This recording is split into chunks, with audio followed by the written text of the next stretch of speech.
Okay.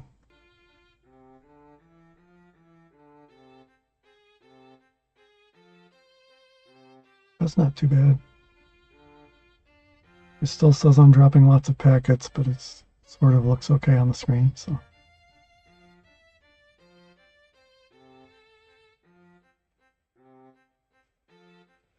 But now I have to tweet and tell everybody that the URL changed again.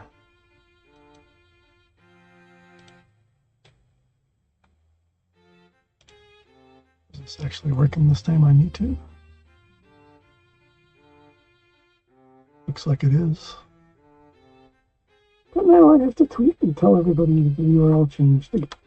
Yeah.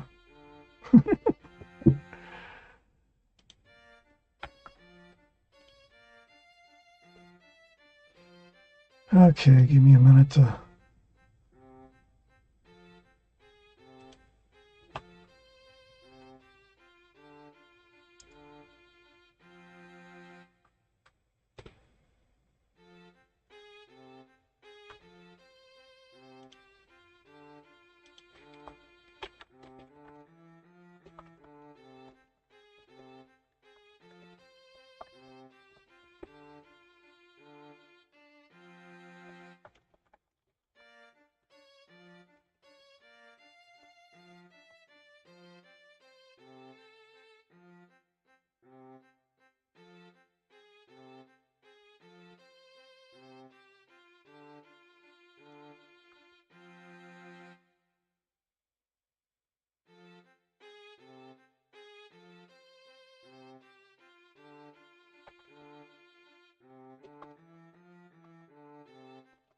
Bear with me for a moment. I'm sorry to keep us quiet, but let's see.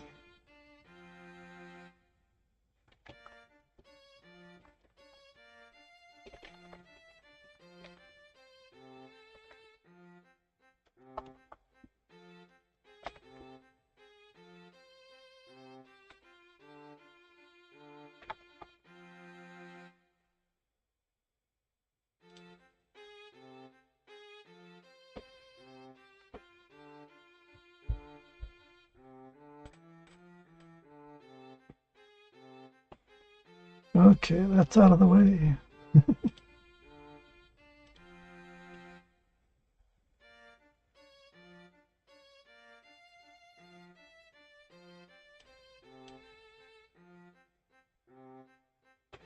I'm having other connectivity issues.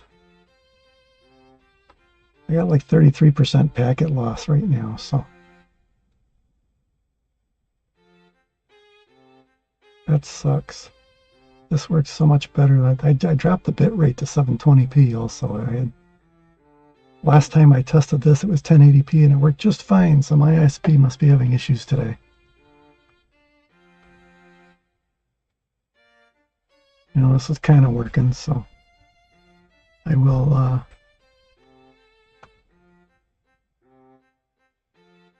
I guess I will get to work. This music isn't doing it for me. Gonna make dead air when I get in between. Okay, so let's switch over to the work screen.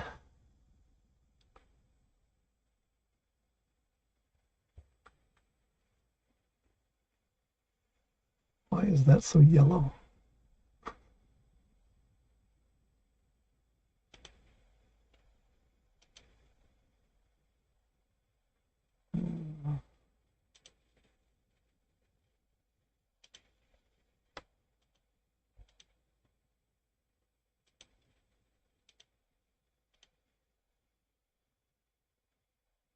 It doesn't help much. That's weird. Okay.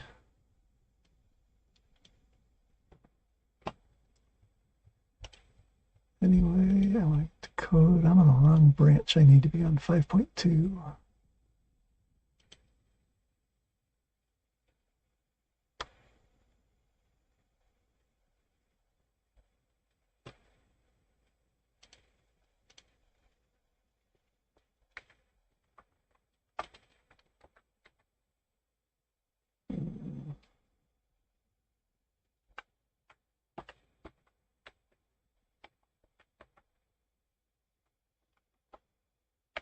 Right.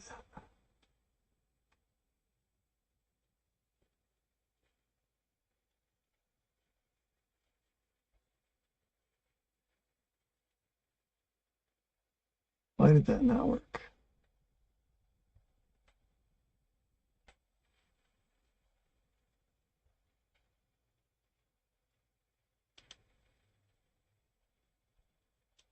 Five point two branch, yeah. Let's try release 506 instead of, yeah, there we go.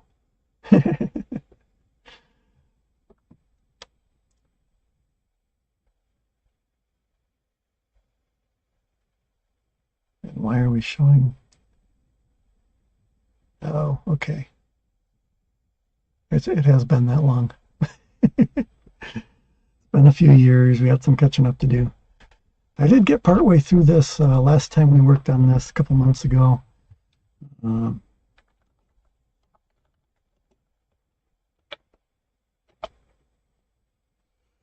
see if I can find the file now.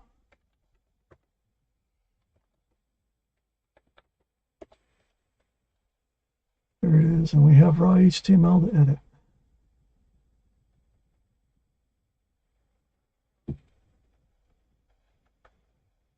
Because it has a bunch of template stuff in it.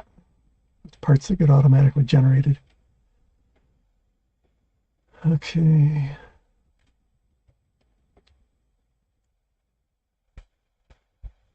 There's our new features. Improves mobile rendering, which is that viewport meta thing right at the top there.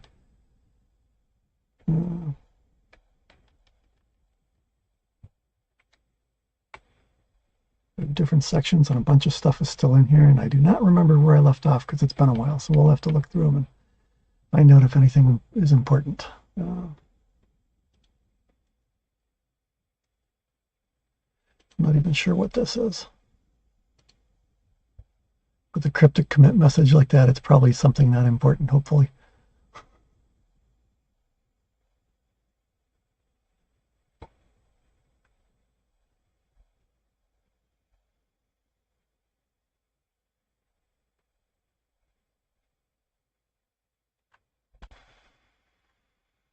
Okay, let's oh,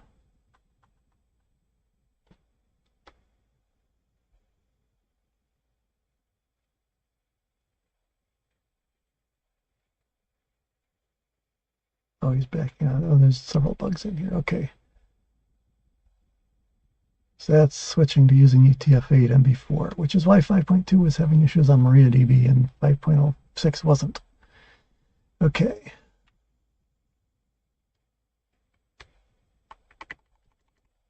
Oh, that's in there already too. That's the very first one there.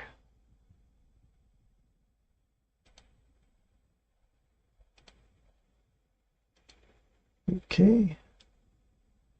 And then we're cleaning up errors with that commit. Perl tidy. Ooh.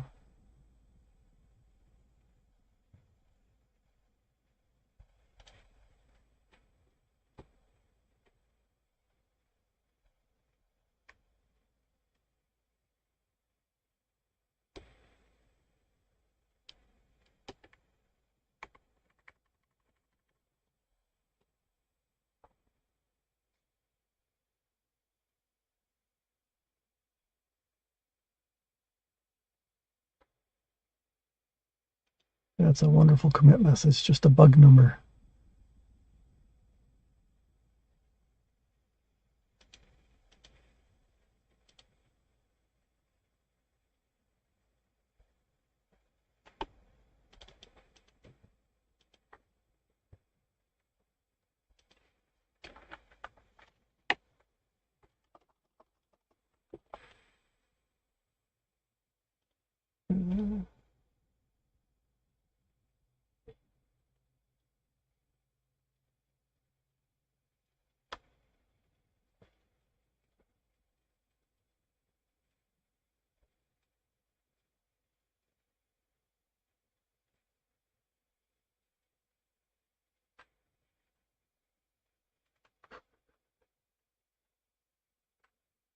Watch me run checks. That's an 18-year-old bug. And that just got fixed. Yay.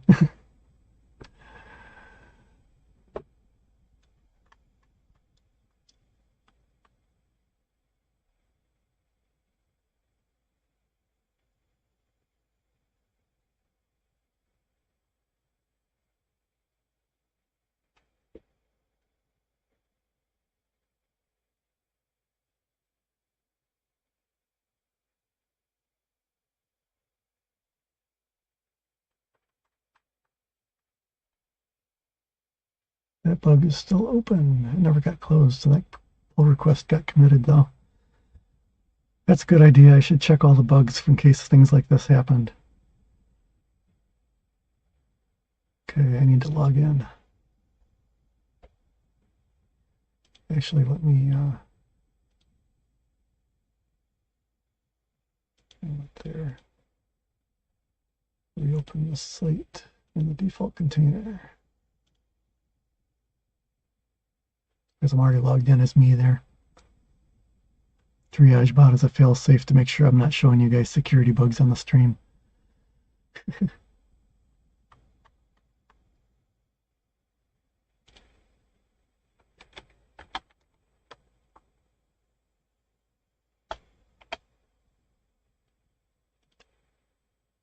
Okay.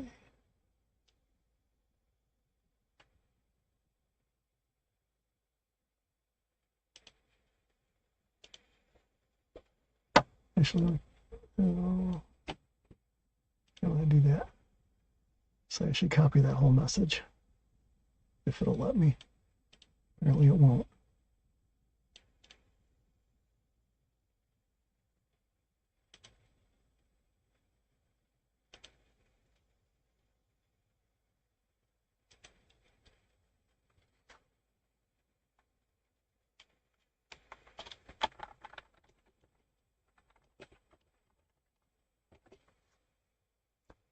What was the date? January 18, 2020.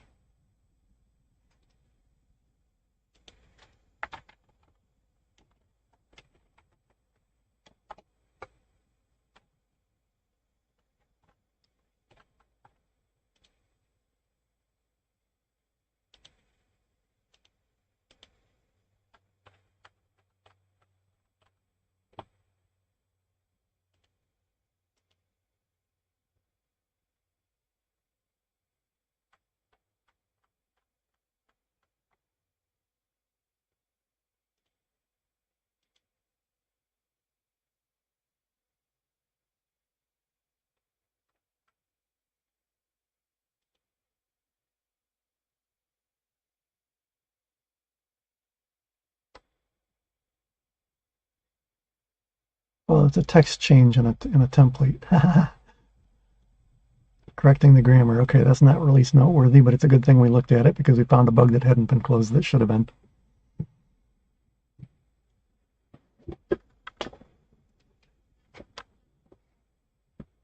Two years ago? That was 4 years ago.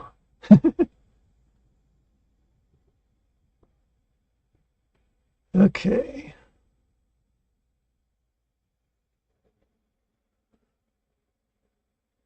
There was a reason I had my chat windows over on the left before so I could see them. And see, oh, my docs are locked. Unlock the docs, I can pull chat. And the left over here. And this one, stick underneath it.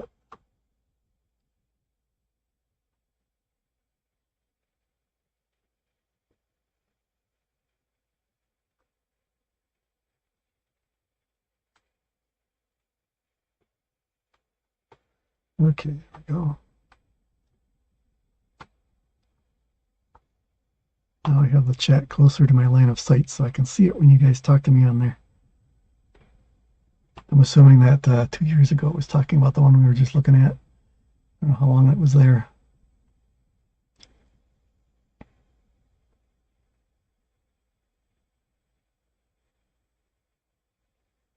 Okay. Marking the group method read-only, that was an internal thing. I know we got past this because I saw stuff over here in the release notes already.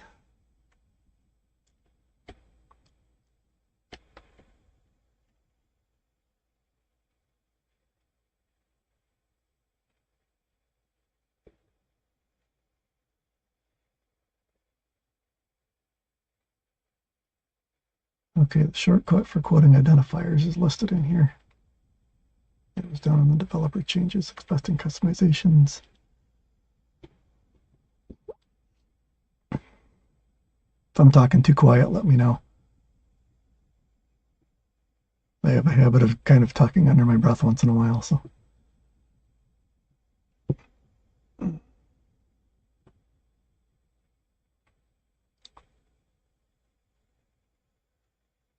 Fix SQLite driver with no bug.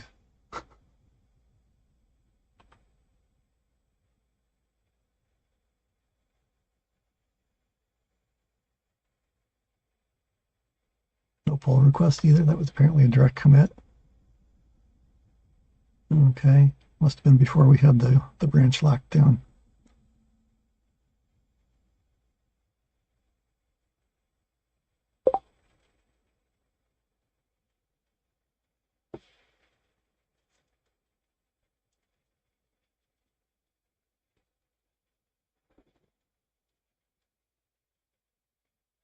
I don't know if the stream picked up that ding or not.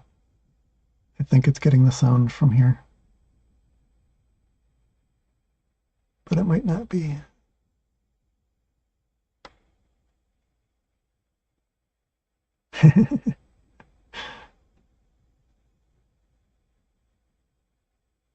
That ding was my open Mastodon window. Somebody followed the Bugzilla account.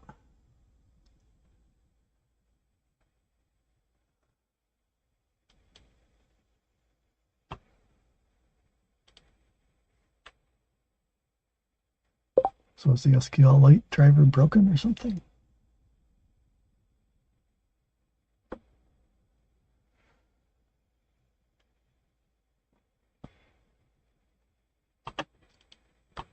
Without a bug to go with it and no pull request for comments, I can't tell. Shame on Dylan. Oh, well, we'll leave it out. I don't think enough people use SQLite to care, and they'll be happy that it works when they try it if it was broken before.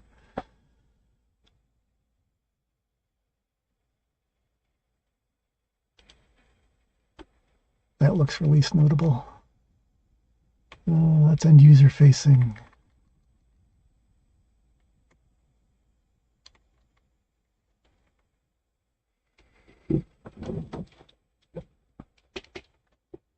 And I wish I could use a GUI editor for this, but oh well.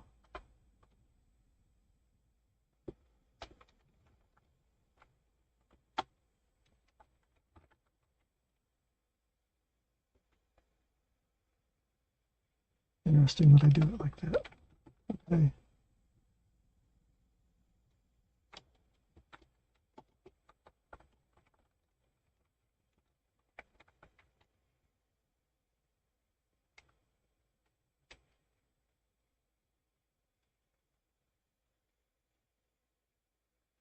What is that field called?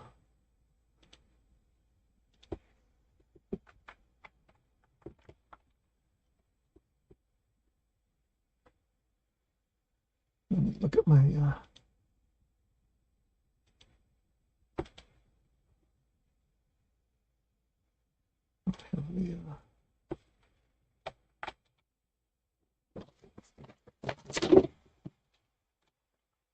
I'm dropping things on myself now.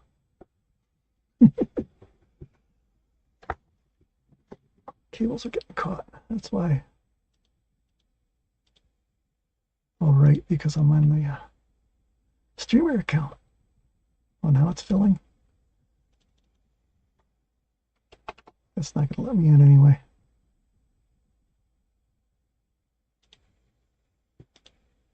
Let's do it this way.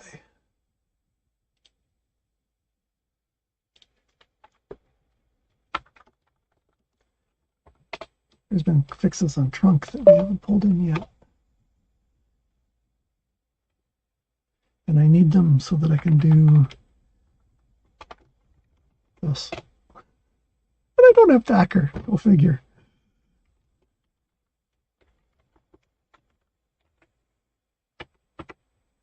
And it's not just Docker, it's Docker something. New Docker compose and it'll pull it in.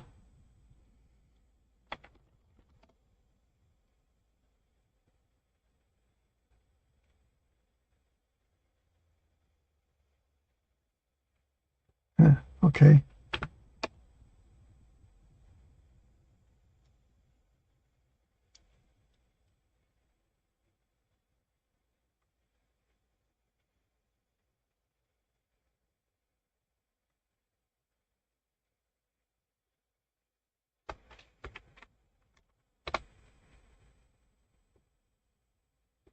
Oh, and it's an ancient version of Docker too, of course.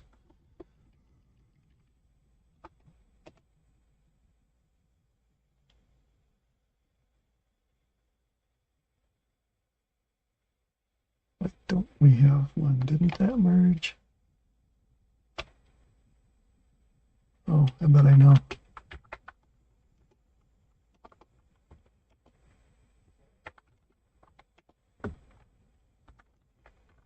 That would be why. The merge didn't make it back to my computer. Okay.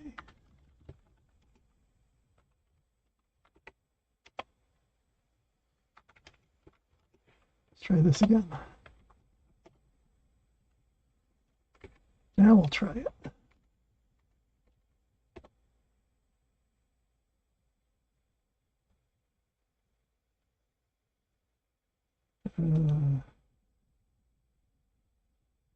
What the heck happened?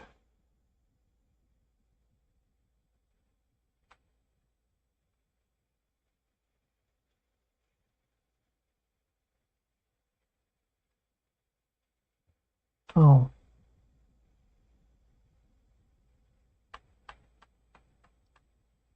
Does that mean Docker's not running into catch it? Yeah.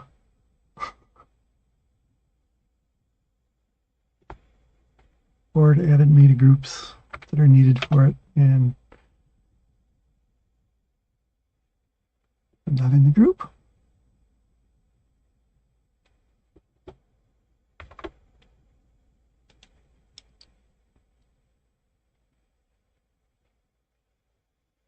Uh-oh.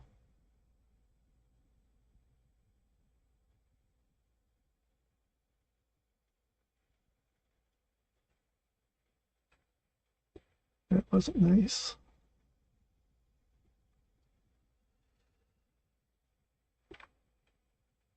What do we, the YNHQ thing is the only thing we actually changed yet, right?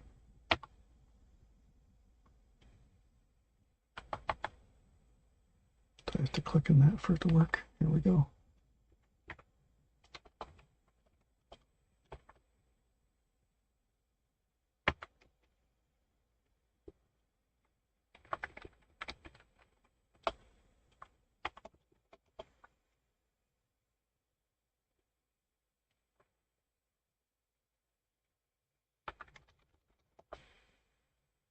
Oh, right, and we have all those idiotic DS store files sitting there still. Is the git ignore? Wasn't ignoring them, and I'm on a Mac. At least the file system I'm looking at was.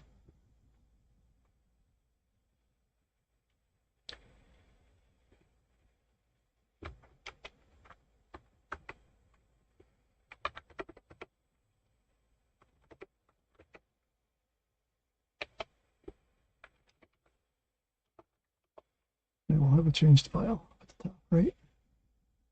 No? Why did it say it changed under us then? Okay. It is weird sometimes.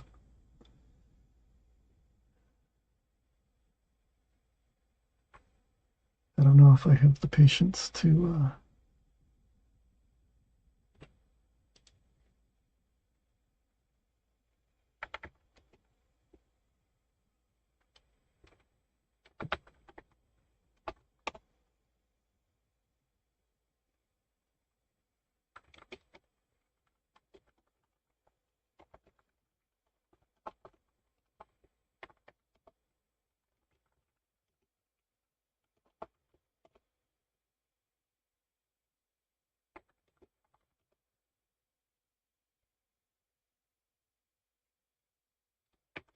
of course.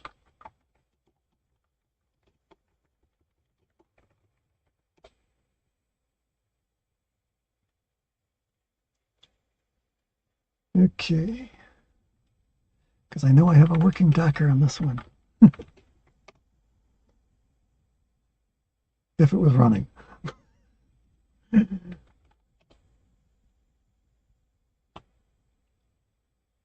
least this one gives me a useful error instead of giving weird permission errors.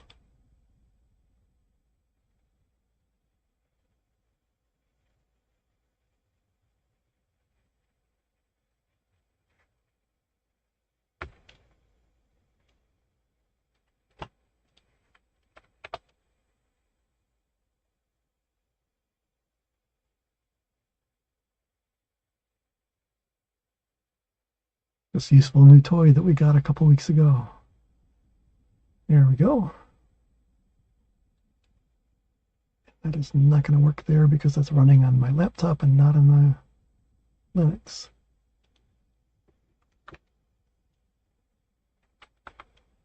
So I'm just going to have to look without you. I'll spend however many hours it takes to get the Docker working in the VM later.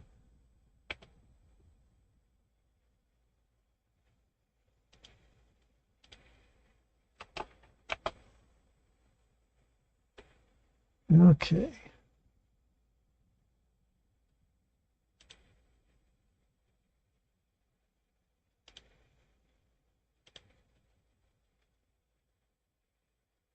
Cannot determine the local time zone error. Interesting.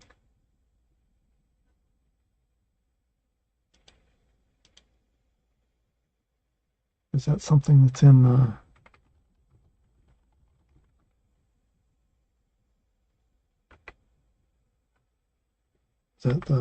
lost my train of thought there. Is that something that is in the settings?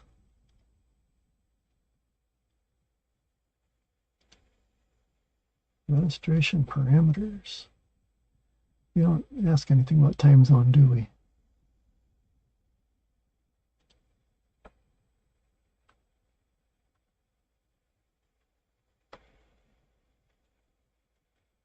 Cross query false. Next. Yeah.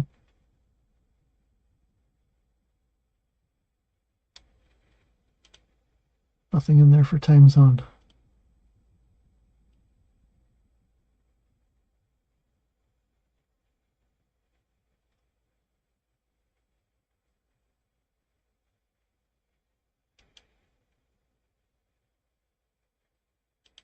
I have no, of course, there's no bugs in the database.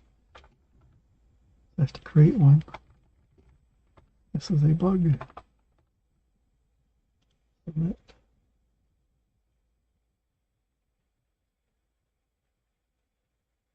Internal server error submitting. Okay, so our Docker is broken and needs fixes.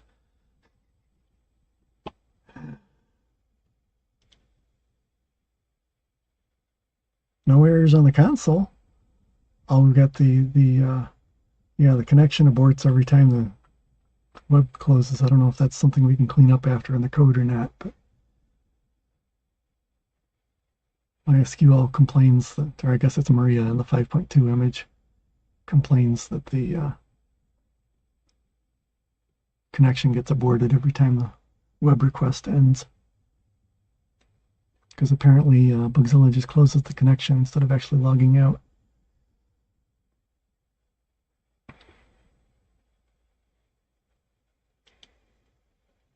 Okay, anybody have a 5.2 we can play with?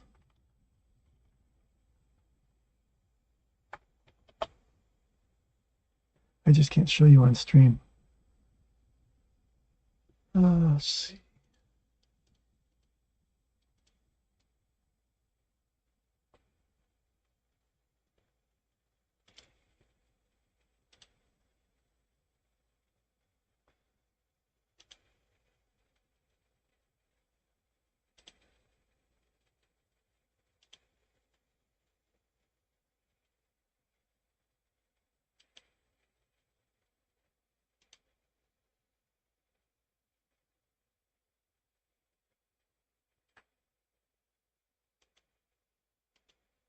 Is that the see also field that they're talking about there? See also allows you to refer to bugs in other installations.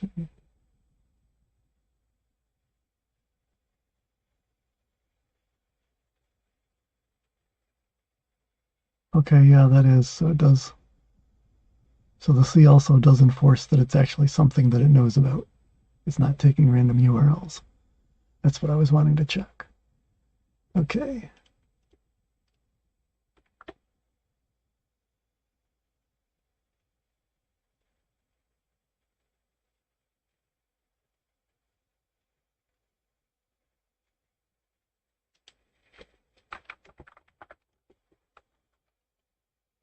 Actually, I did. Yeah, I did get that up to date.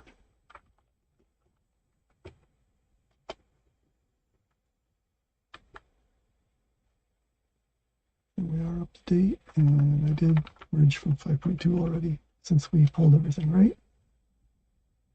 Guess not. It's still pulling things. Oh, all the Docker stuff, yeah. Okay.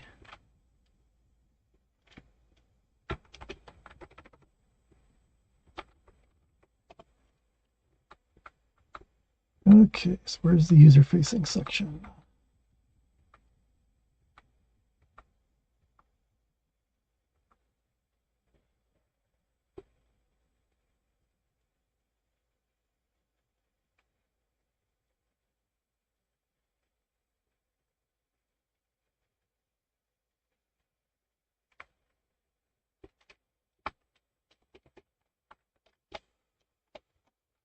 This is going to take forever if we keep going like this, but maybe they won't all have questions like this one.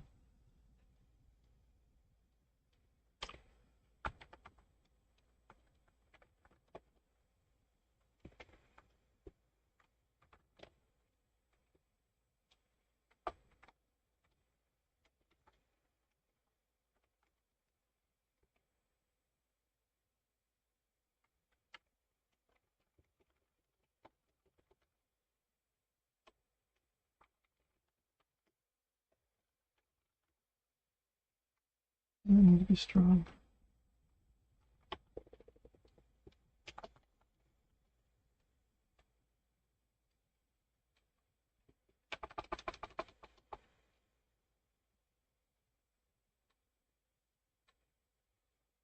It'll look funny because that's all we need for that one. We don't need a title on it. Okay. References to landfill will remove. That doesn't need a...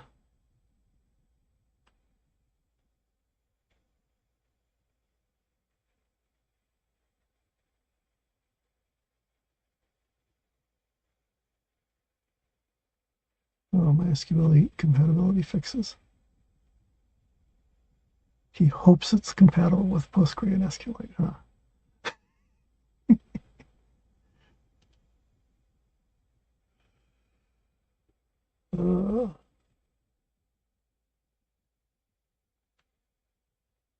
It's just escaping it, right?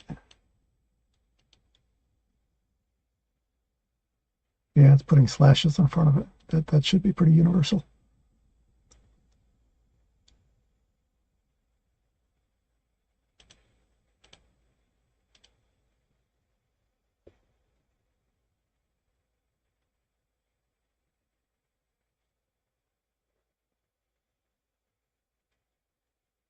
Okay, that was documentation. Quick Start supports Ubuntu 20.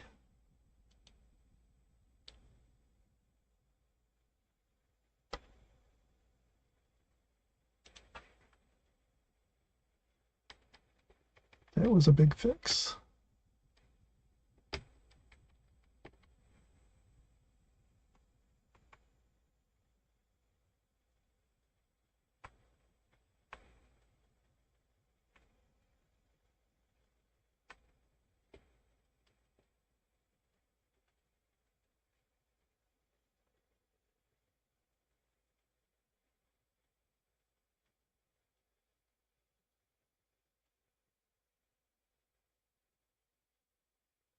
Those all get headlines. We have a headline on a link for improved mobile rendering.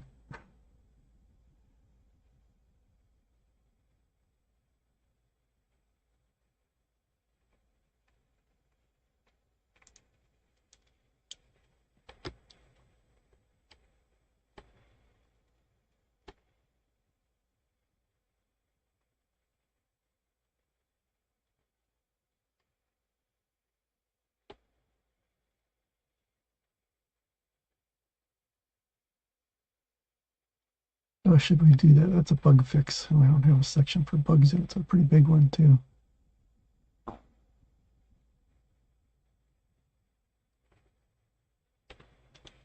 Some types of email were just broken, if I remember correctly.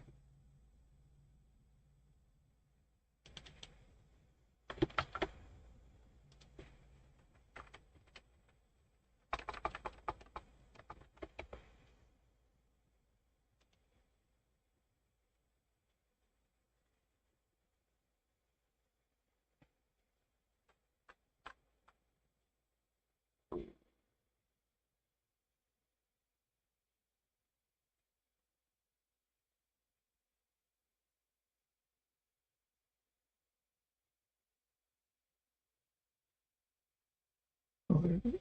Down there, I got it.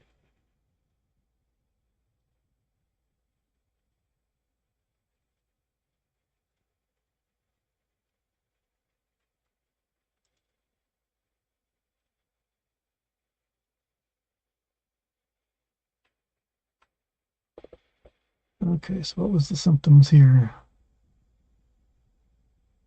Oh, okay. New version of Email Mime broke it. Because we were broken all along and the old one accidentally worked around it. Okay.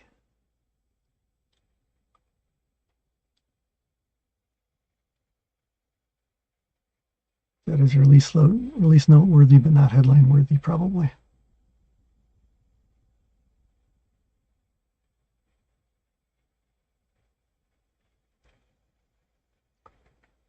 Uh,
guess that's about it.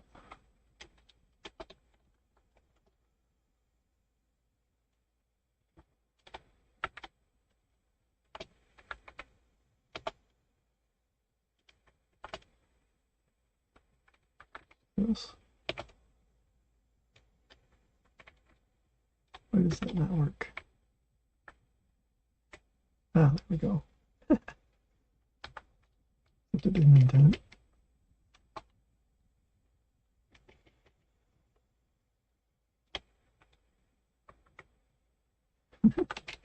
Kills my indent when I reformat. That's okay.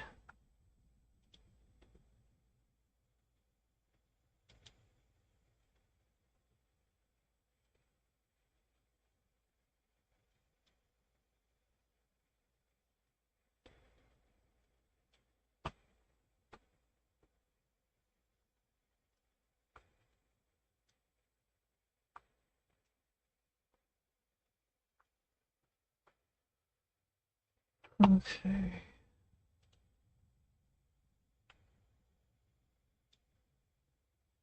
More documentation fixes. Got the test suite working.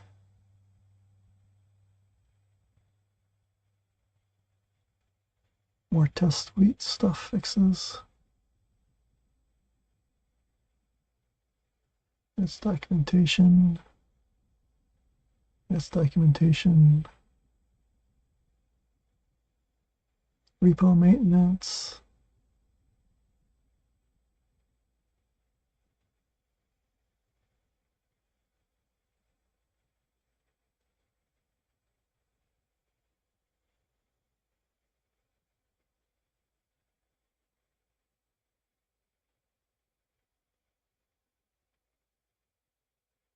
I'll require Perl 514. That's definitely release noteworthy.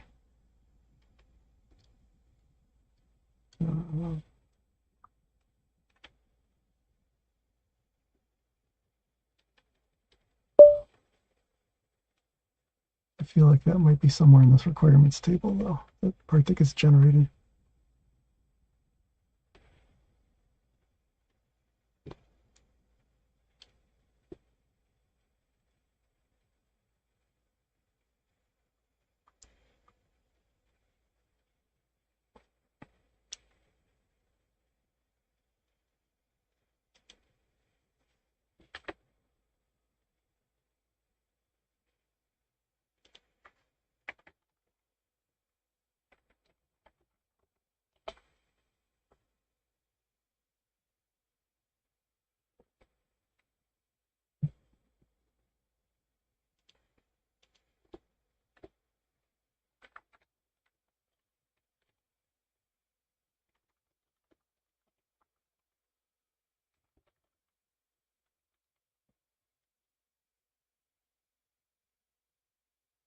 Requires a login. Figures.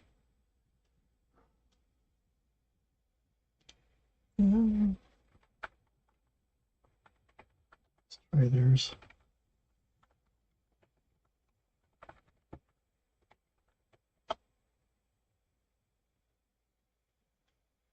I need the .html on the end, don't I?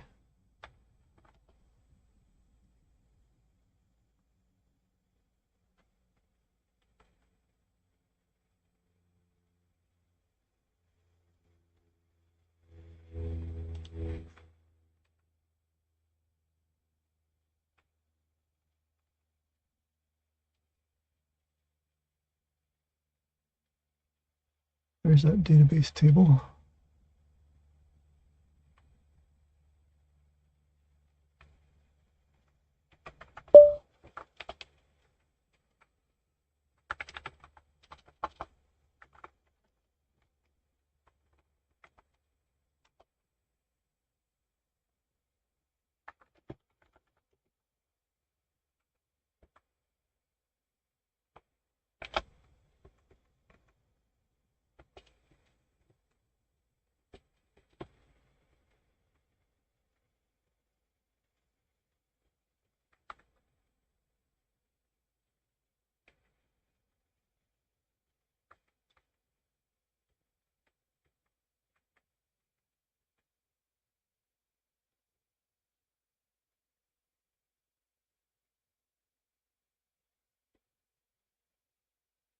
There's global footer. Wait the heck up. Oh, that's a block. Okay, so that's inserted somewhere else. It must be up at the top, not at the bottom.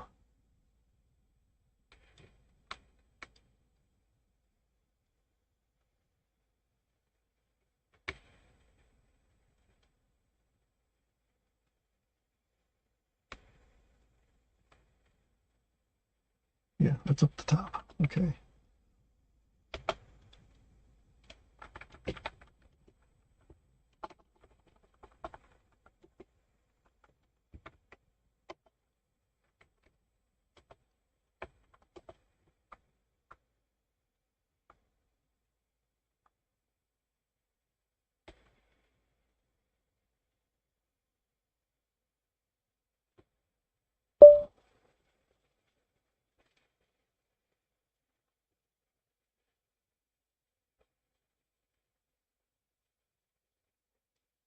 There it is, Perl right there. We already have 514 in there, and it's already marked as new. Okay. So the CSS will make it red. That covers that.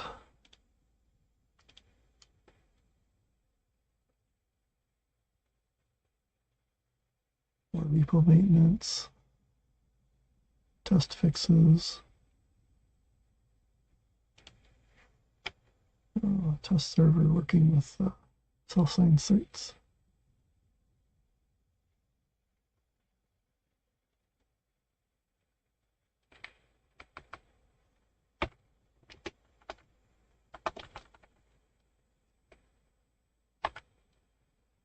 We're supposed to be linking bug numbers on all of these, aren't we? In the release notes.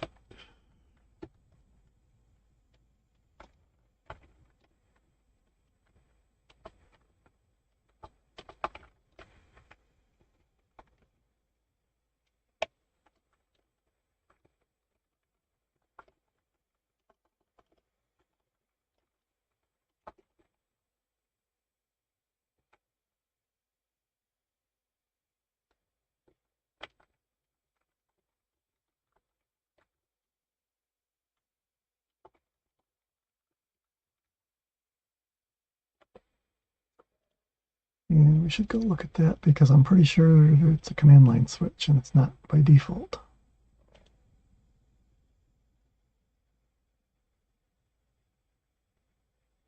Yes.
Yes, they all had bug links on the end of everything in there. Except for the big things up at the top. Oh, that was 05 and 06.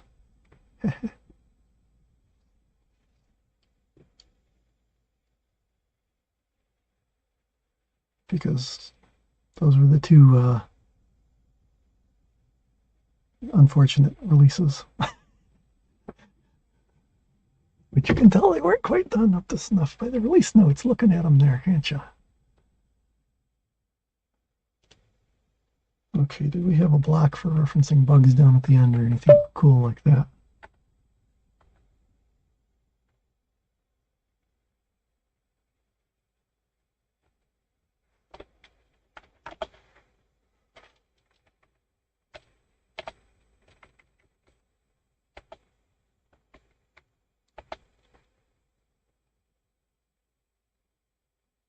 Nope, we had the whole links in there.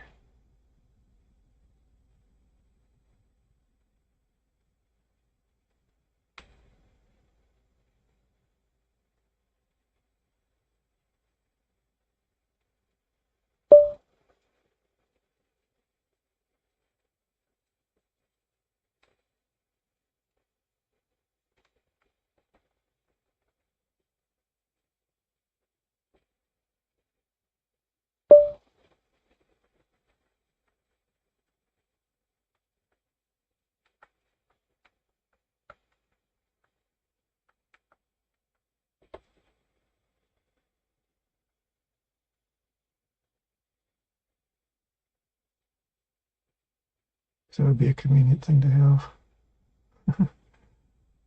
Include bug ID equals whatever, and it would make the link.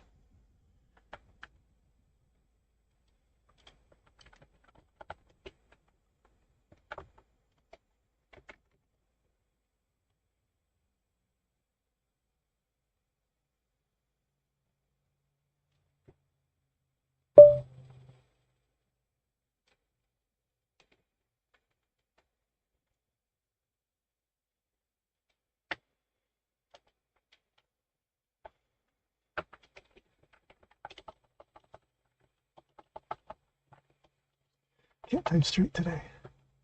Lock. Bug link.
I'm missing something.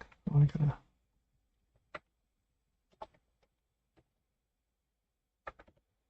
There we go. That's how I end the block, right? Yep.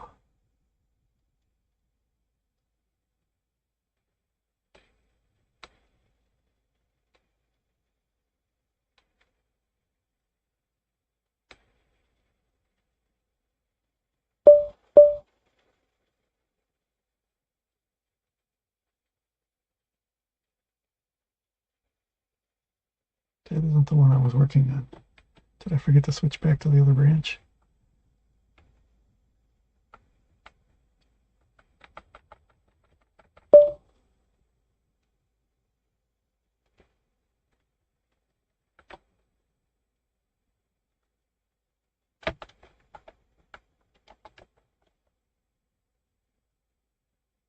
I'm on the release notes branch.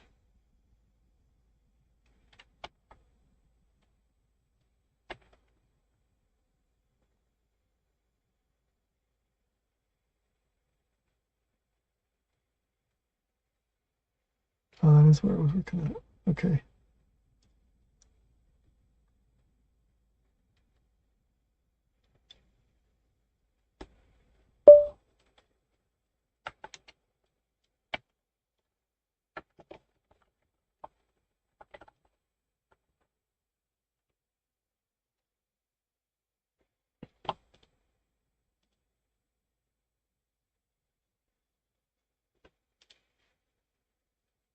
One 8 5 1 3 9 8.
I'm on the Mac still. I didn't log back out.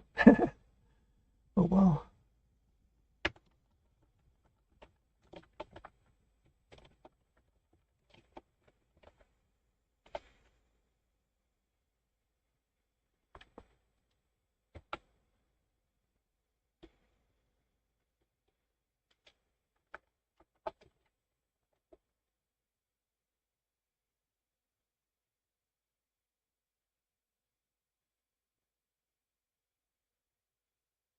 Yeah.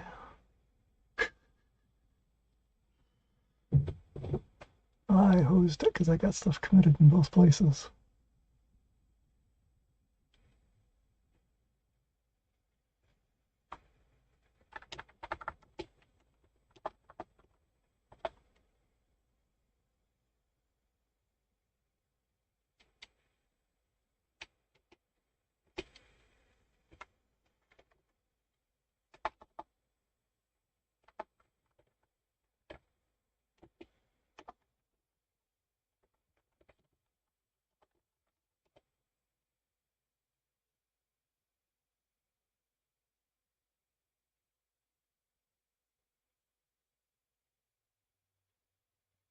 Yeah, I lost a few things. I'm going to have to merge that. Okay. Oops.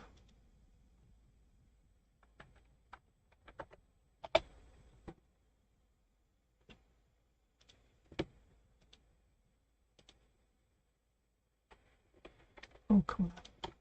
There we go.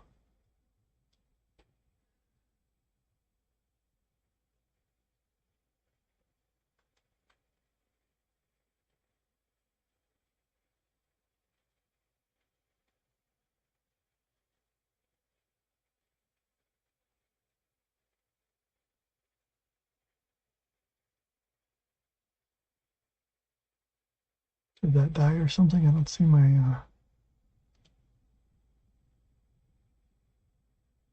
the YNHQ line.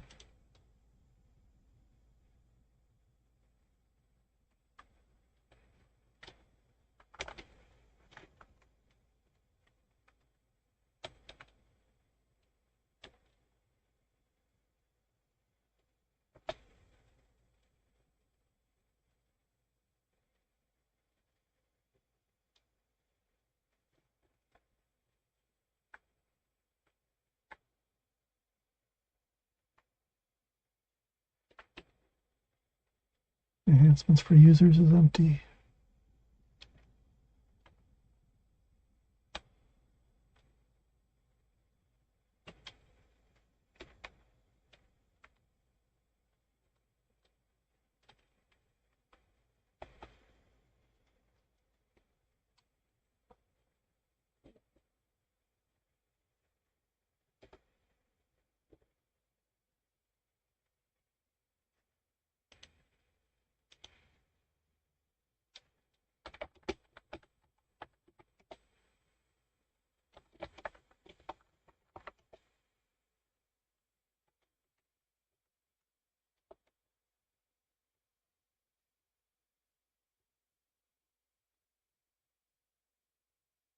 Enhancements for administrators and developers. And it stops after here.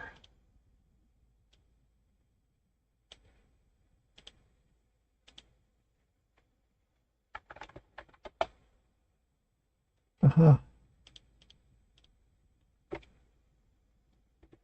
Git pull on the server helps.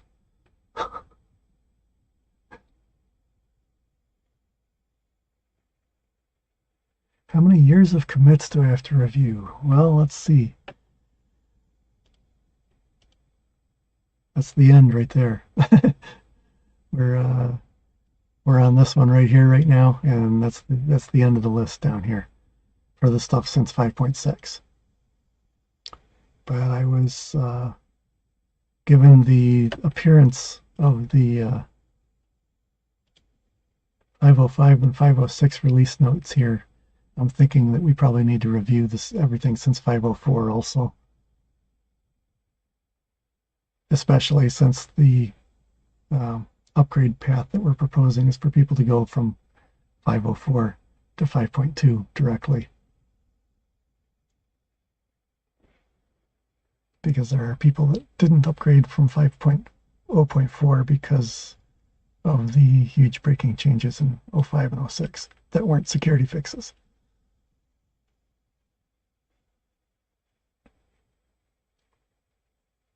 So really, if we're considering anything that's new since the 5.0 branch, 505 really should have been 5.2, basically.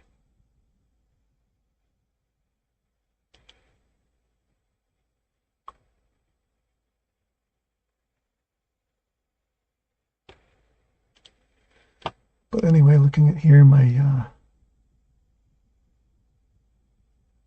bug thing worked, except that it looks.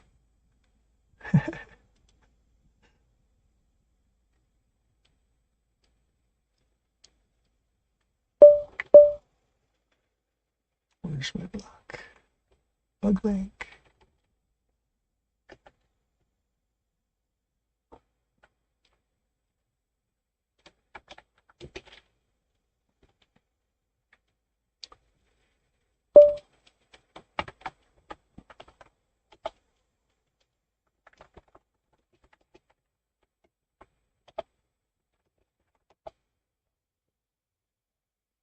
Ask me because I logged out.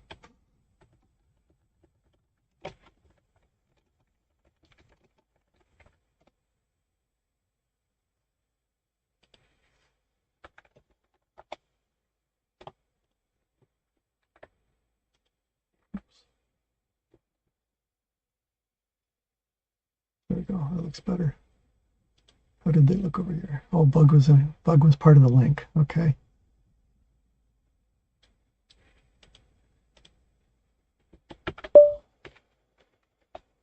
Yeah.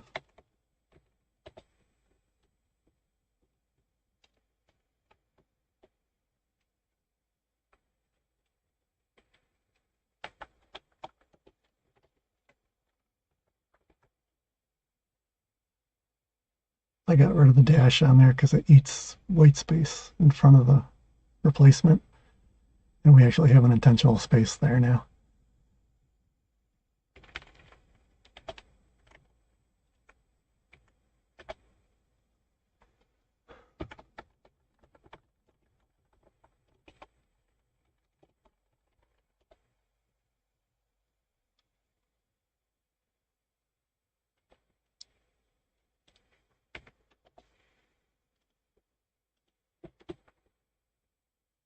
There, it looks better.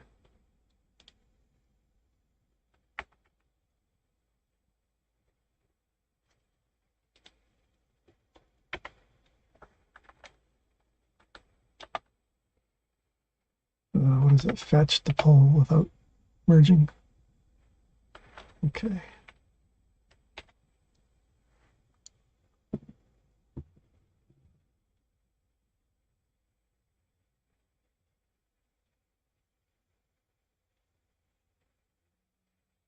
Oh, but it was up to date because the only stuff it's doing is removing things. If we wait, no, that's okay.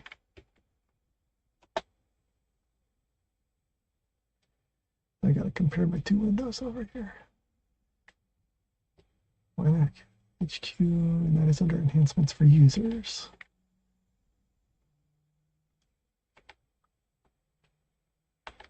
Enhancements for users.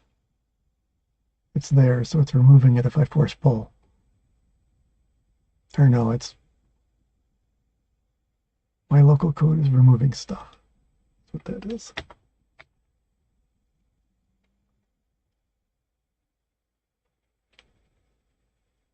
Let's do this the other way around just to make my sanity here.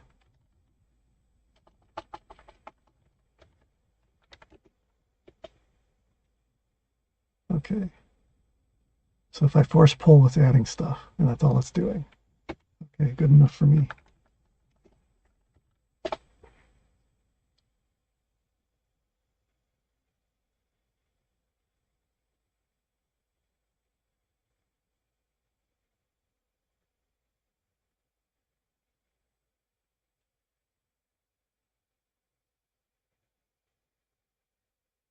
Isn't pull force supposed to just overwrite with whatever's on the server? Why is it telling me I need to rebase?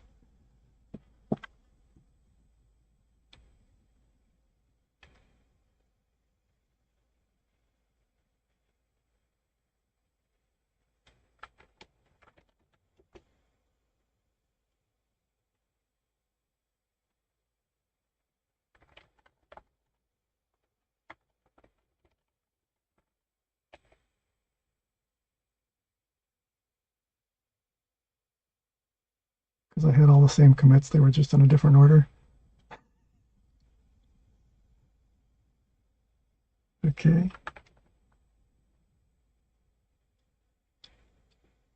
I guess we're set then.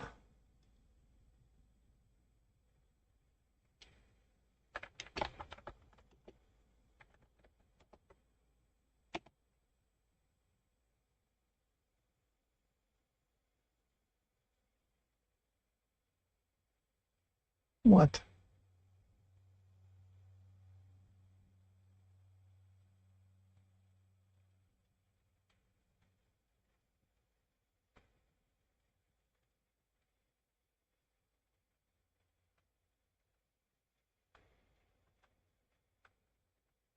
The heck was that all about?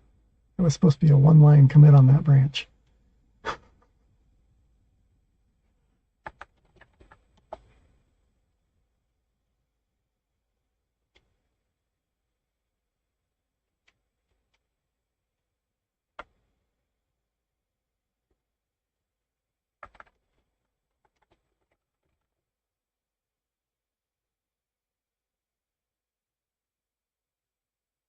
Oh.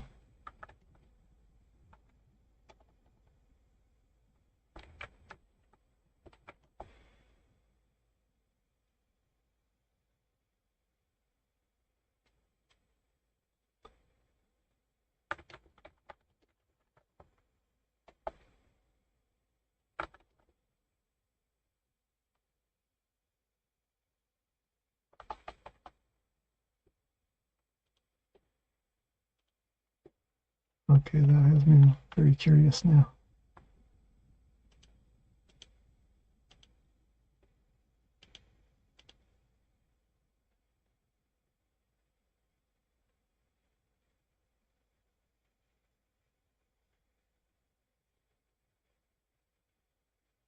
Well, that's a harmony branch. That's why it was hosing everything.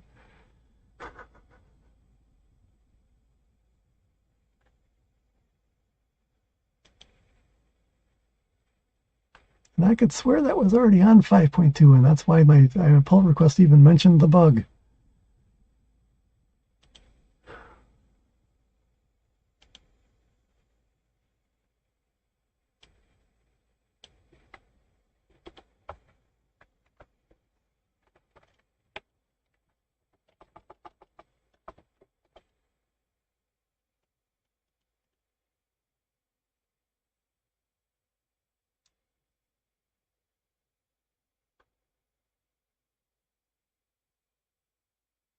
It landed in 2018, or so it says. In a Bugzilla Master, not on 5.2.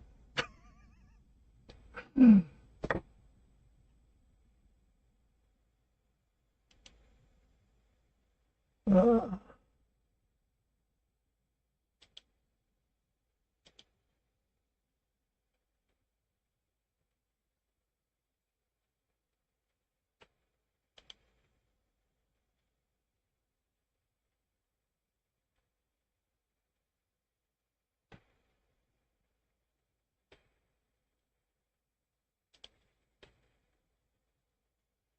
okay.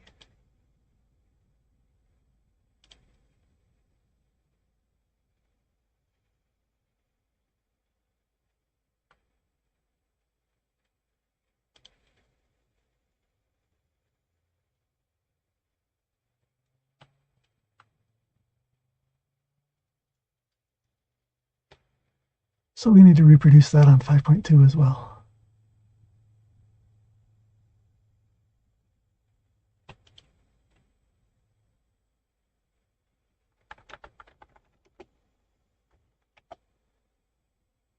This is annoying the hell out of me. I hope you don't mind if I take a detour and fix that right now.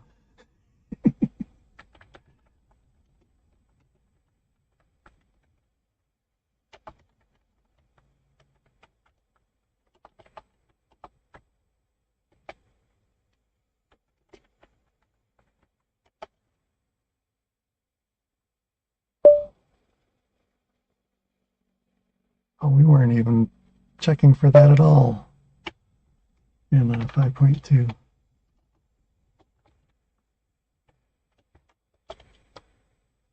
Yeah, that got rid of my 17 unknown files there.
And I'm betting my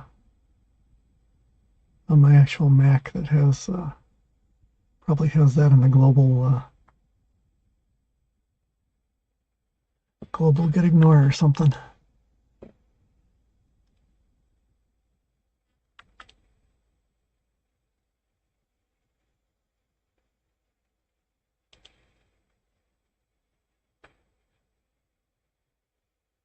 And that is so cool that it just automatically adds the pull request to the bug when you create it on GitHub now.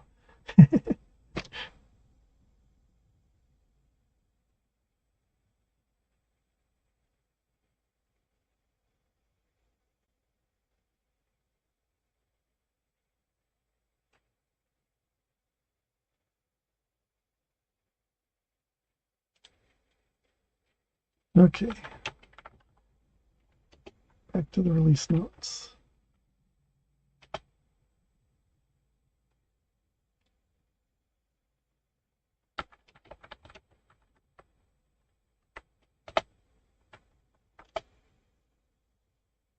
Yay.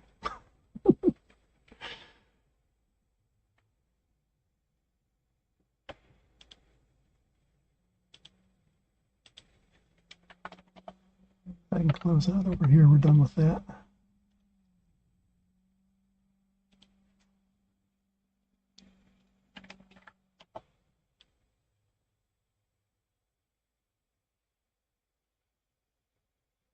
Okay, just the merge commit.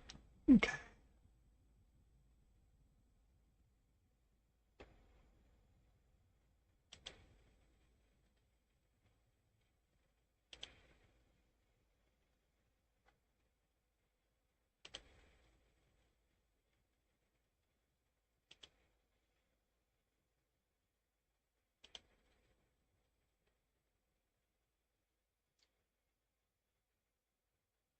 I don't want that one.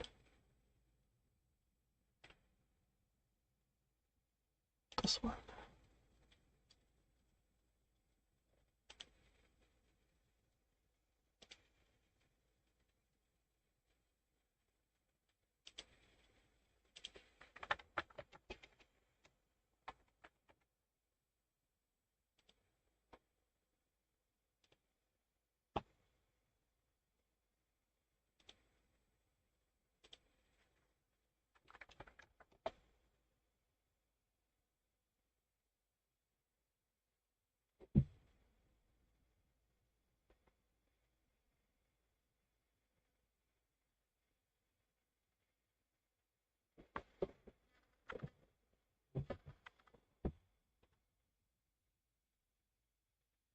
It showed that it restarted the tests, but it didn't show me the extra commits.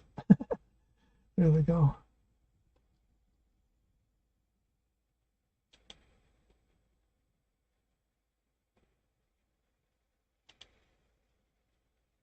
Tests were failing, huh? Not gonna let me open that in the link, huh? Oh, it's a pop-up. This is the one I gotta open on YouTube.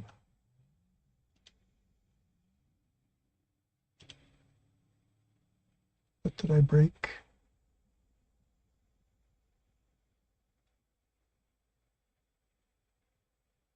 Oh, ID is special and we can't use it, huh?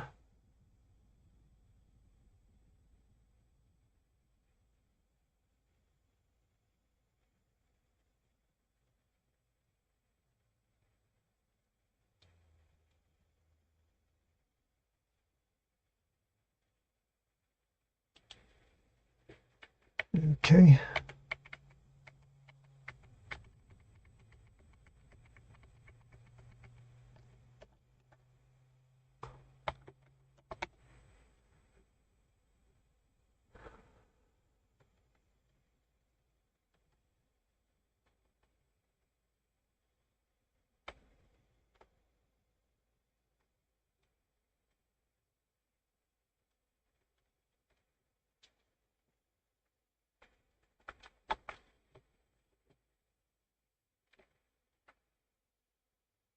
Oh, wait, I see what it's doing. I know what it's complaining about. That's not special. It's complaining that we forgot to filter it.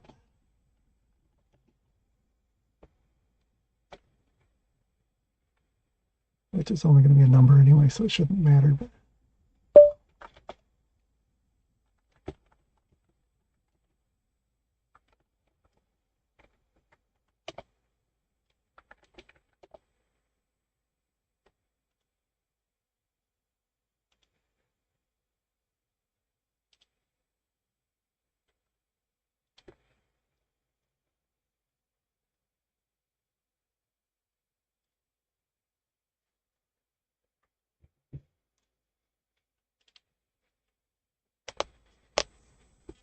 okay, while we wait for that, we can get back to business.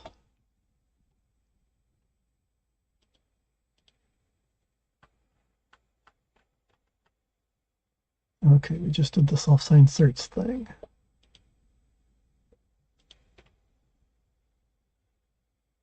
Ooh, we have Section 508 compliance stuff.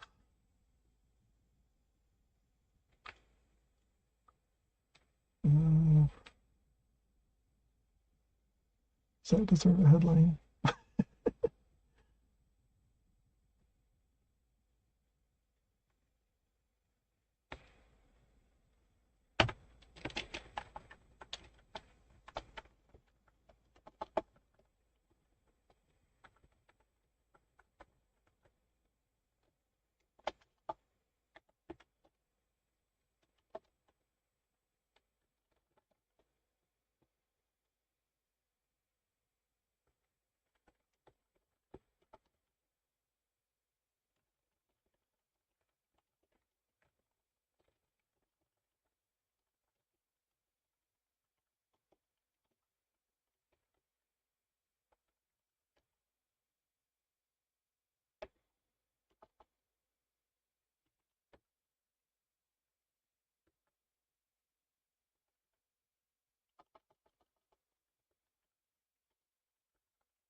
One 798 166, and we have to go back and find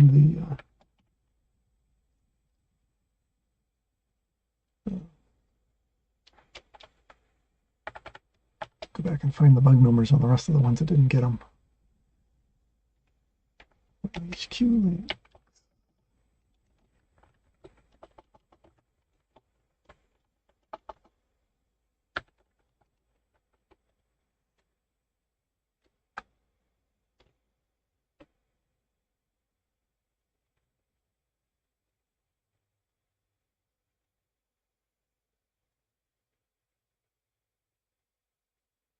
There it is. 1523814.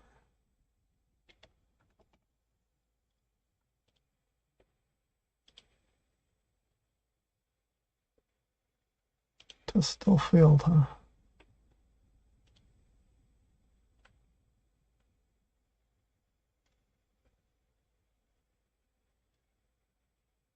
Oh. Bug. Yeah, we know what we're talking about on the release notes.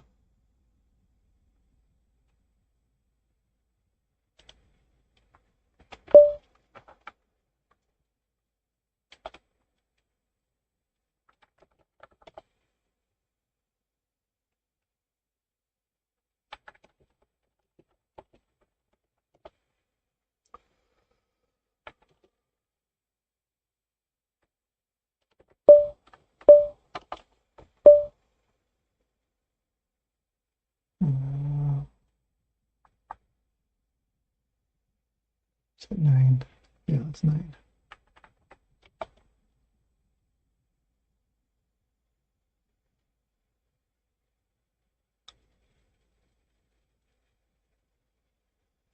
There's an exception list somewhere, I thought.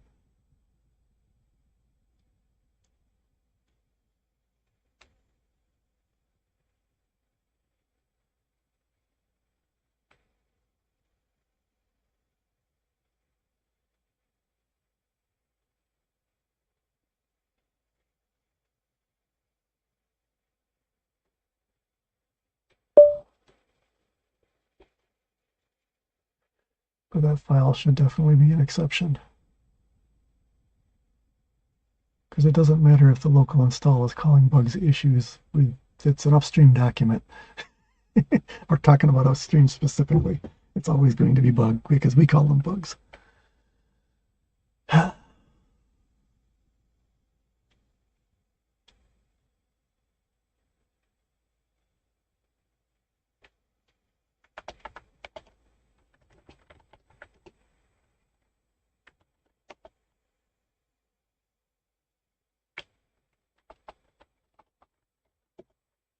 It's still master in Bugzilla, I forgot.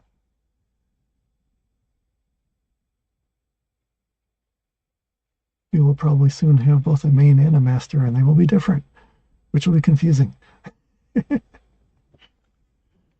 Because Harmony will probably become Bugzilla main at some point.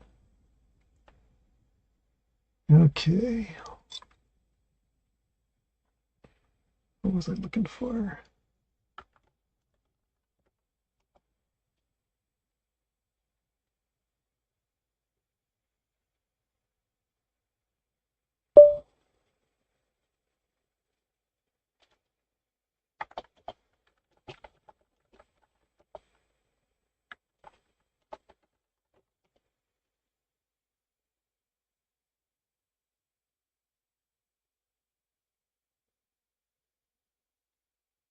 And that test hasn't changed, huh? I could swear there was an exception mechanism for that, but I guess not.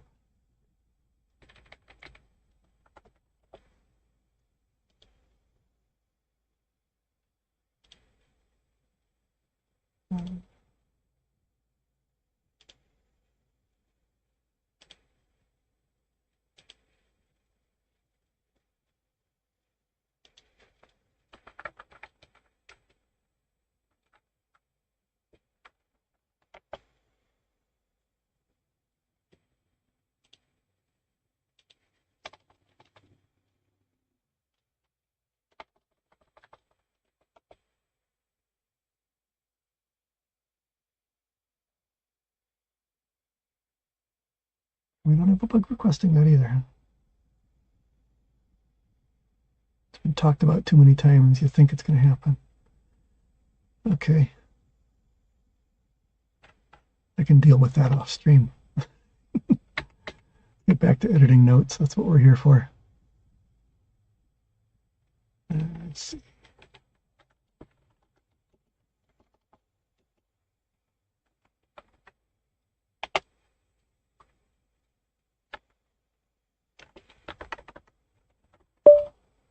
Oops.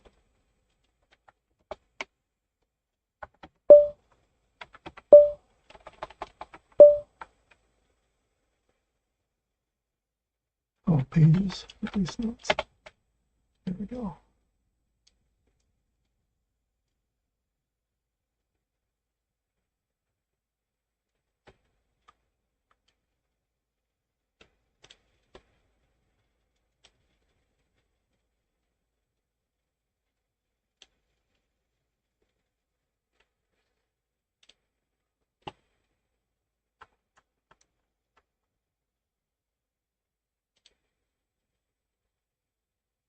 That deserves a headline.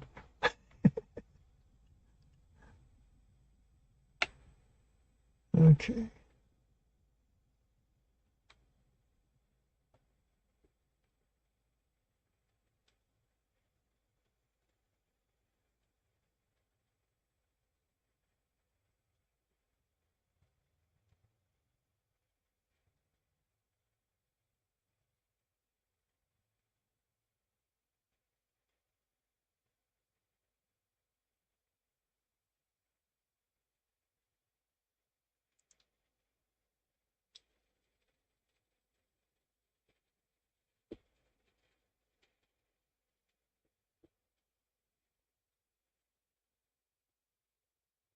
Okay, we have 505 and 506 changes at the top as point release changes.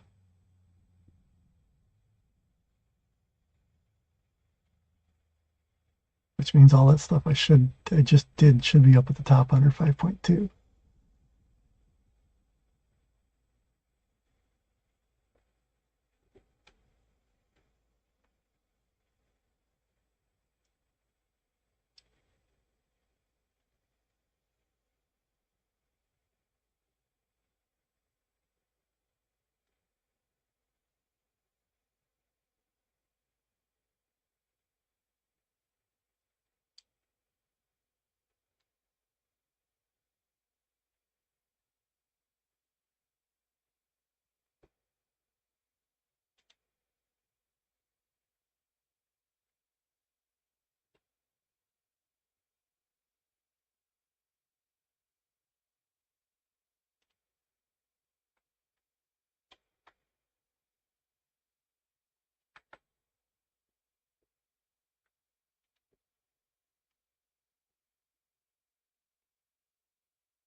I suppose that's a new feature.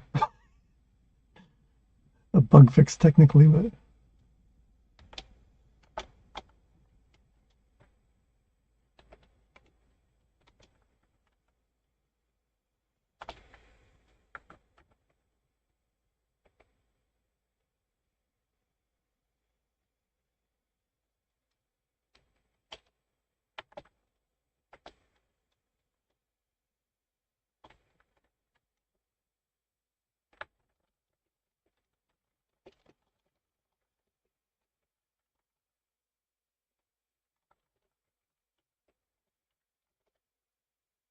it's nice and simple.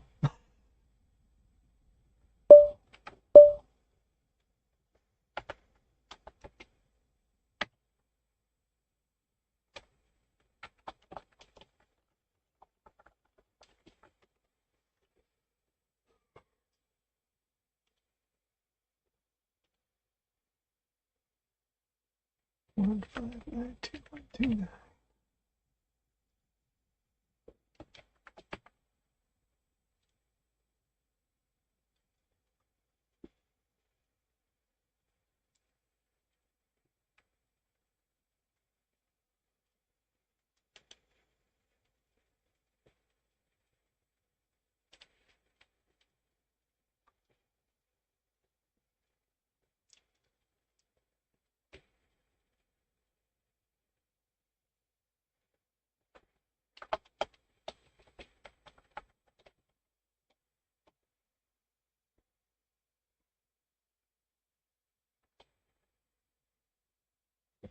Actually, on 5.2 branch, that was a drop-in. Harmony is where it changed a bunch of other stuff too. And make sure.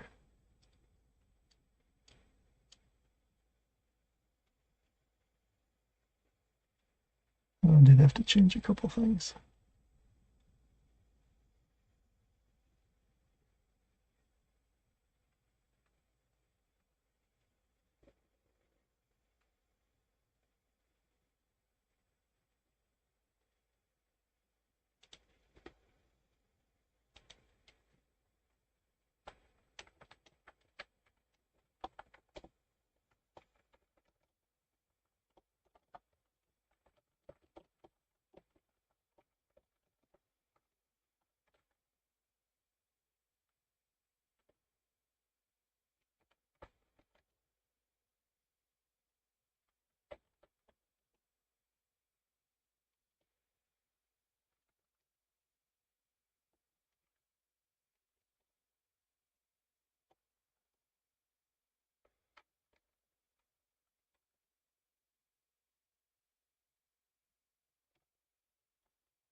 Okay.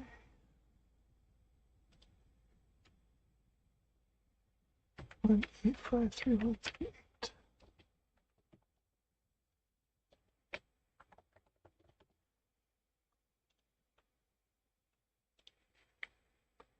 Docker support is a feature.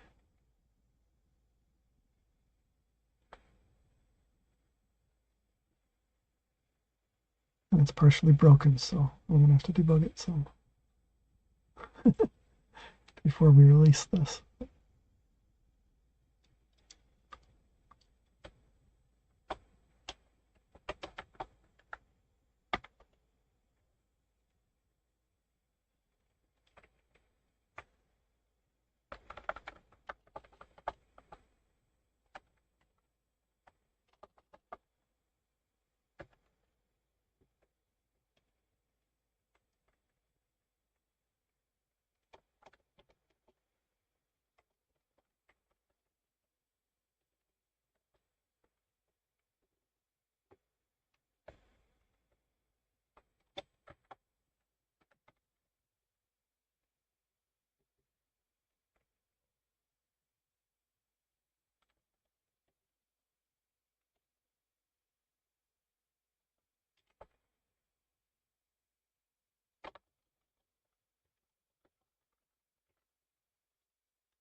8.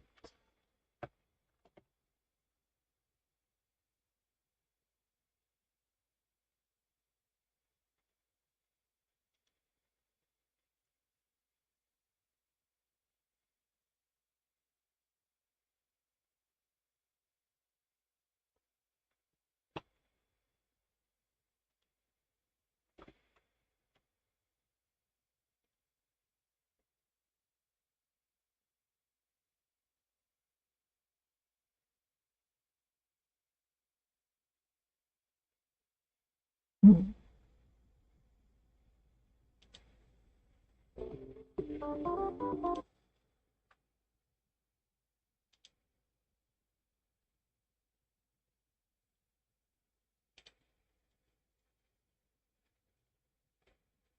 Did it go? Okay.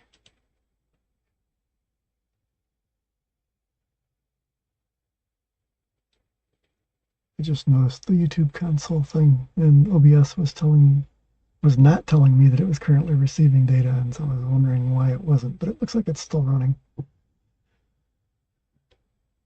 If I open the stream, it's there.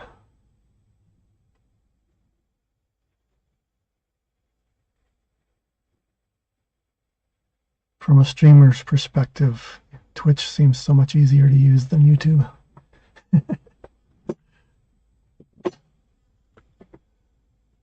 Yeah, you're on Twitch, though. Of course, you can still see me.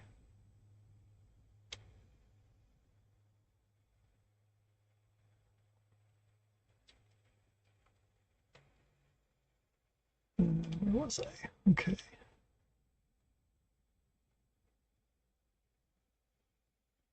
And I don't know if you can read what I'm typing over the video or not, but if you can, let me know if what I'm writing sounds weird. I suppose I should read it as I type it. But,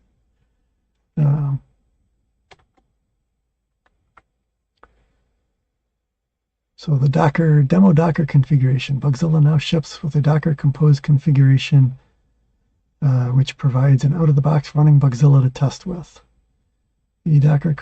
Type Docker Compose up in the Bugzilla directory to start it up. Requires that you have Docker already installed.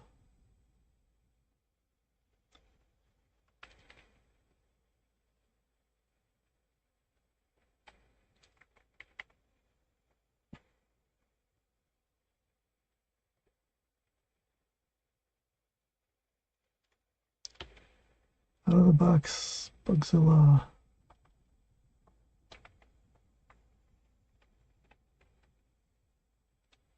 With a default configuration.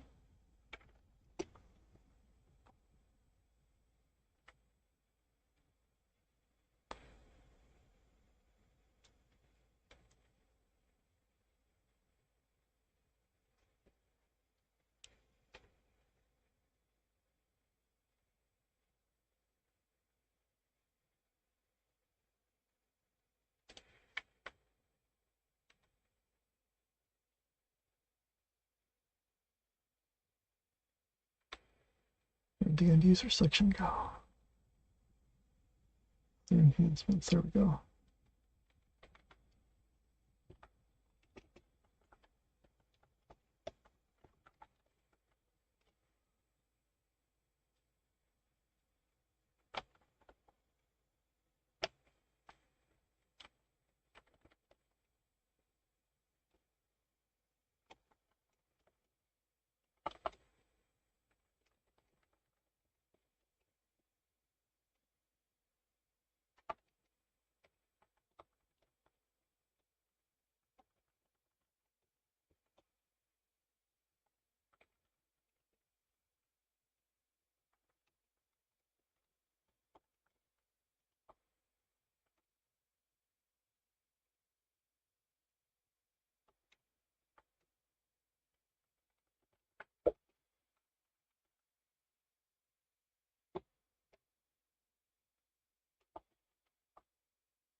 One, 4, 0, 3, 1, 6, 9. I'm forgetting to read it out loud as I'm typing. Emails about bugs now include an Bugzilla ID header, which lists the bug ID for potential use in filtering.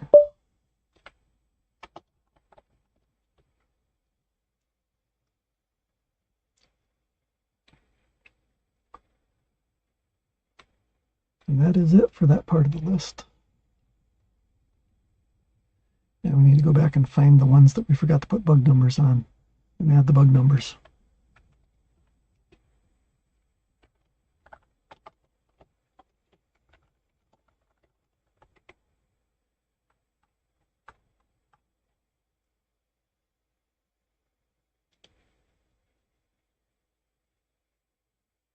Let me guess, that one didn't have a bug. Somebody committed it just from a PR.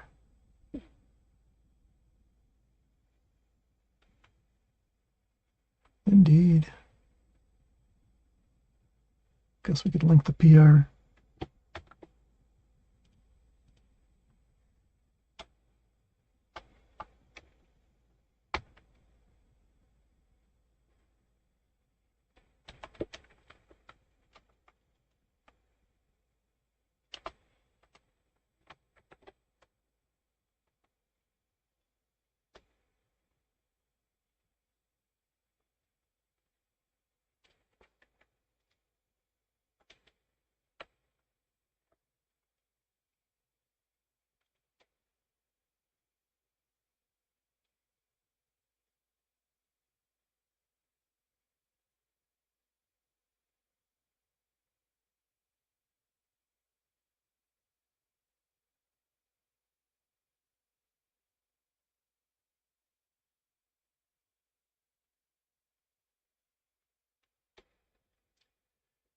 Okay, let's see. Improves mobile rendering. Metadata to assist browsers in properly rendering Bugzilla on mobile browsers was added. Without this metadata, Google search tools would report Bugzilla pages as not suitable for mobile devices. Bugzilla still needs work to actually look nice on mobile devices, but this is a good start.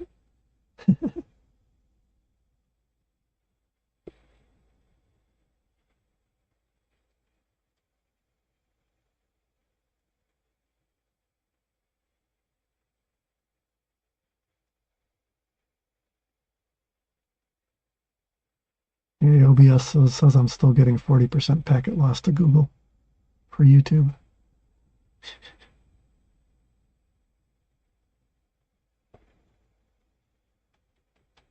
Okay, UTF-8 data encoding is now enforced.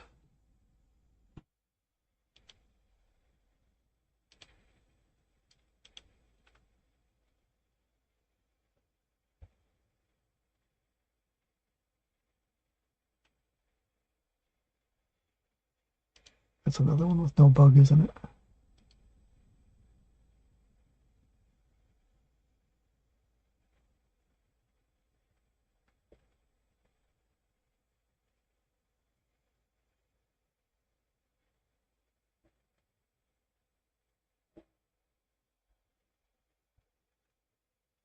Yeah, see, people even warned him on the PR. It's too invasive for a stable branch. And he did it anyway.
It's not even Bugzilla. How did I find that? Product tree management? Oh, because I'm not logged in, so I didn't get my usual default search.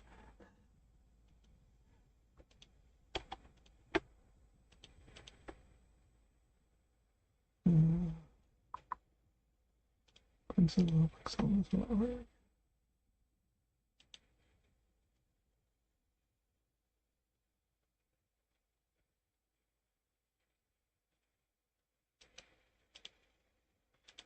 So that's the only bug we had filed on the topic.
I'm not sure if that dependency is in the right direction.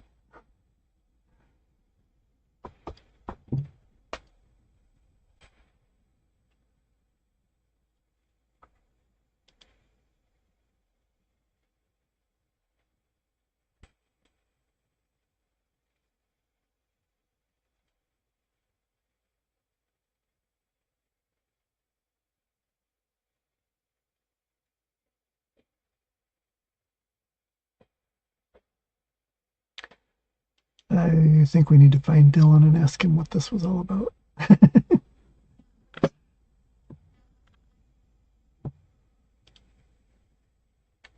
uh,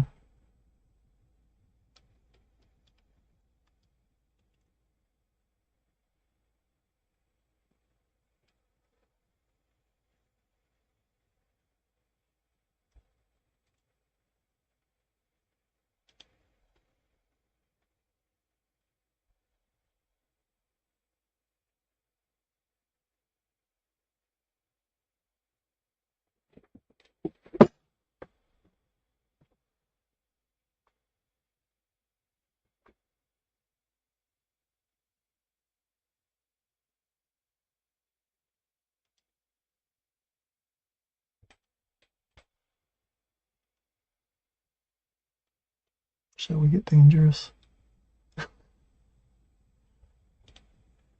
Actually, now let's fix the rest of the.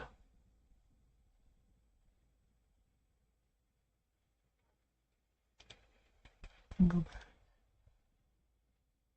What the heck did I just do? What I'm trying to do? I went back too many pages. There we go. Okay, let's find the rest of the bug numbers. That one we know is just missing. Storage engine, that was apparently part of that same one.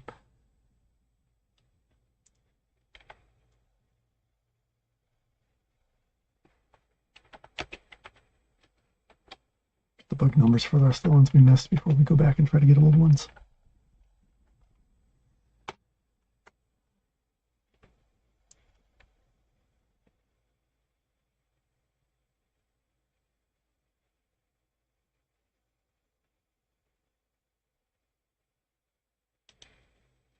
Oh, there it is.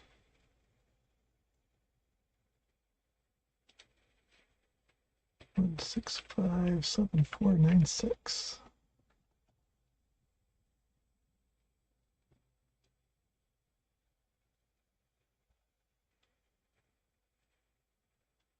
Test of repeal code works with SSL certificates.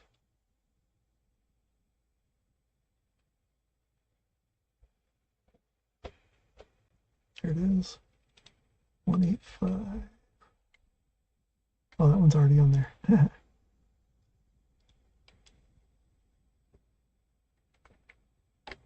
Get method now marked as read only.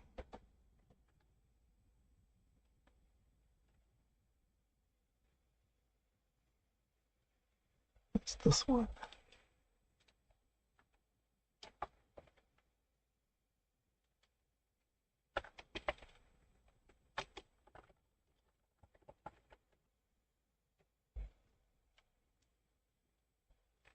Five, 8, 4, 7, 7.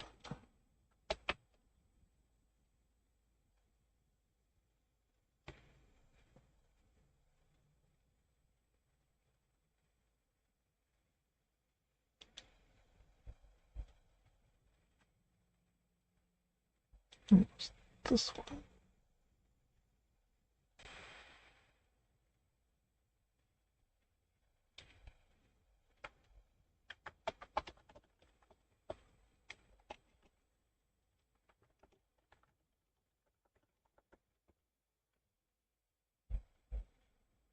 One, 5, 9, 2, 1, 2, 9.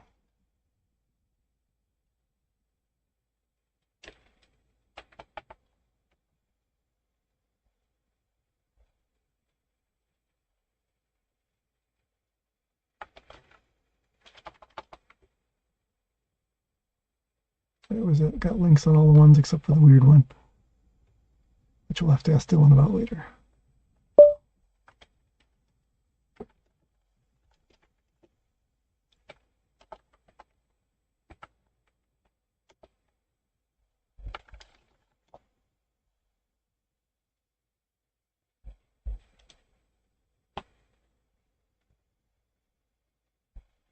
And tests are still going to fail because of that bug words thing. We know that.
Okay, because of the weird way we branched to fix the 5.05 numbering problem, the changes from 505 506 are included here in case you're upgrading from the 504X branch.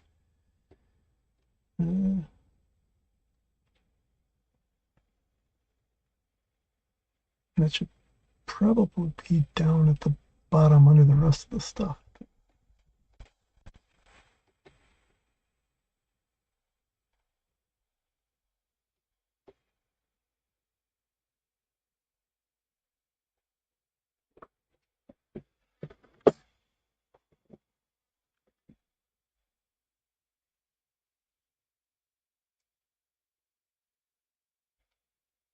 Additionally, we no longer follow the same release process as before. Releases will be more frequent. Ha, ha, ha, ha.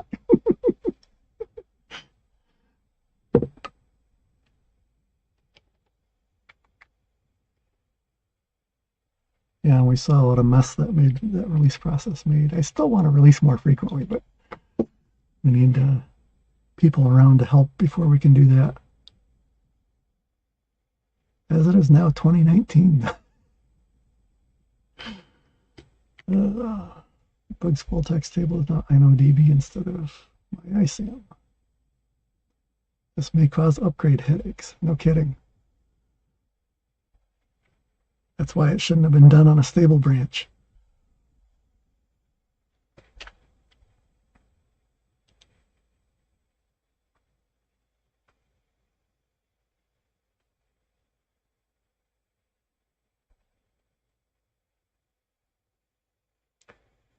And I remember finding a bunch of things in here that I was thinking we probably ought to back out because they didn't belong on a stable branch. Not even counting the... Oh, I know what I'm thinking of. The 504. 504, yeah, that's true. The layoffs from Mozilla in 2020 didn't help.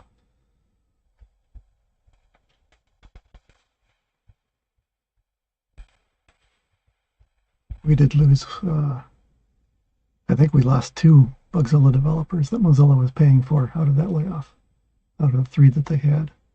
And the one that's left is only working on Bugzilla rarely, and just enough to fix their own bugs. Because he's got other things he works on too. So we don't really have any developers for upstream Bugzilla out of Mozilla anymore. But anyway, back to the stuff I was seeing that I was thinking needed to be backed out was stuff that was committed after 504 before when we branched, because I wasn't careful enough when I picked where to branch for 504.1. So there is some stuff on the 504 branch that needs to be backed out that went into 505 and shouldn't have been in 504.1.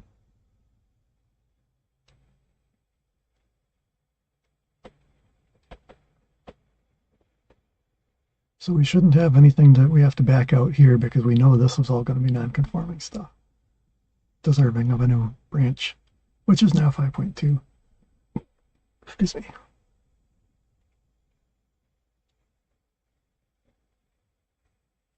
Okay, so that one was in 506 already. We looked at that.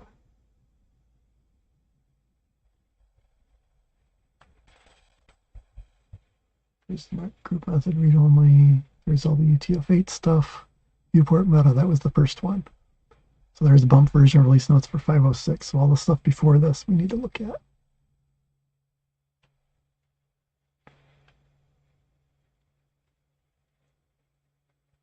Perl tidy cleanup, we knew about that.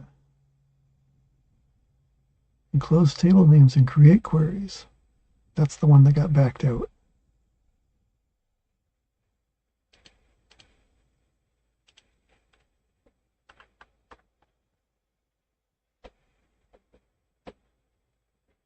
Yep.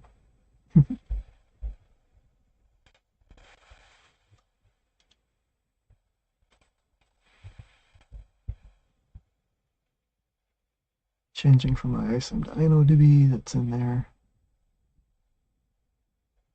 Reformatted the Perl code.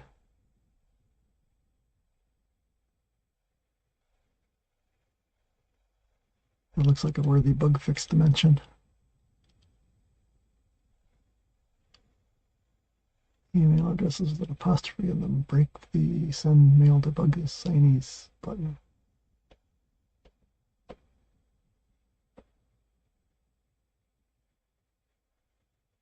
Because it wasn't escaped properly, it's got to be escaped JS instead of HTML.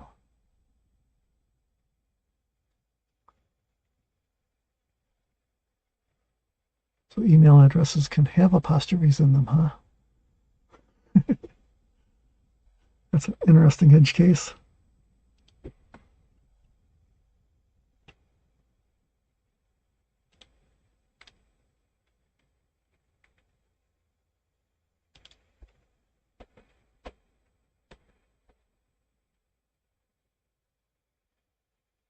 So that was a version bump for 504 right there.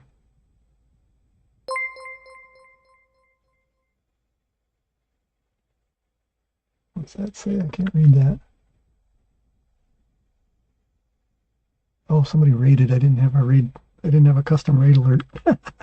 Well, thank you for the raid. Is it Adrian? Not sure how you pronounce that.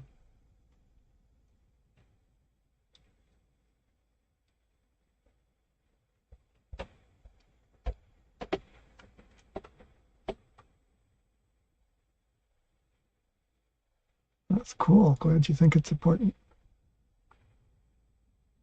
I guess I want to catch up on chat here. There's a bit here. Oh yes, I'm happy to answer questions about anything Bugzilla while we're on this stream. I'm not too religious about sticking to topic here. Um, let's see.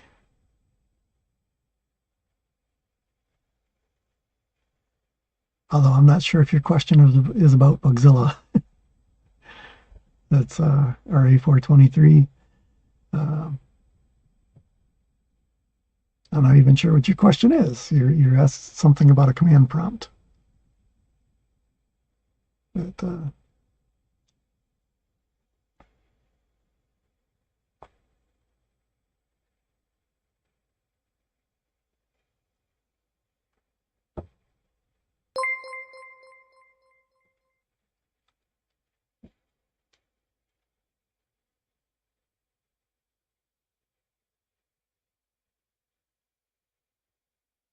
well, the follow message used my custom alert. I saw that pop up just now. So that's the first time we've had that custom alert come up while live on a stream. It's a lot easier to read than the built-in one. I'll need to go fix that raid one. Didn't expect us to get raiders.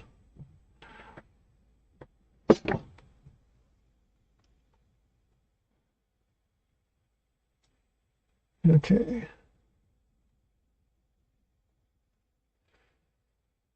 So where were we here? Trying to figure out what was in 504 and 505. So I was looking for the release bump for 505 because there's the bump for 506 right there.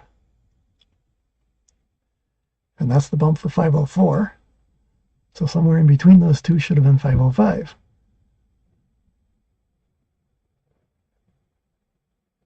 And it's not mentioned anywhere in the...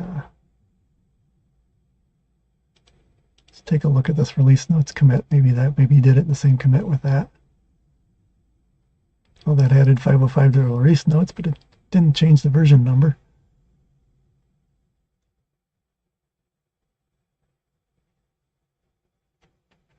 Okay, let's try this. Base release 505. Let's see what the first commit is. Enclose table names and create queries. Did 505 go out still identifying itself as 504?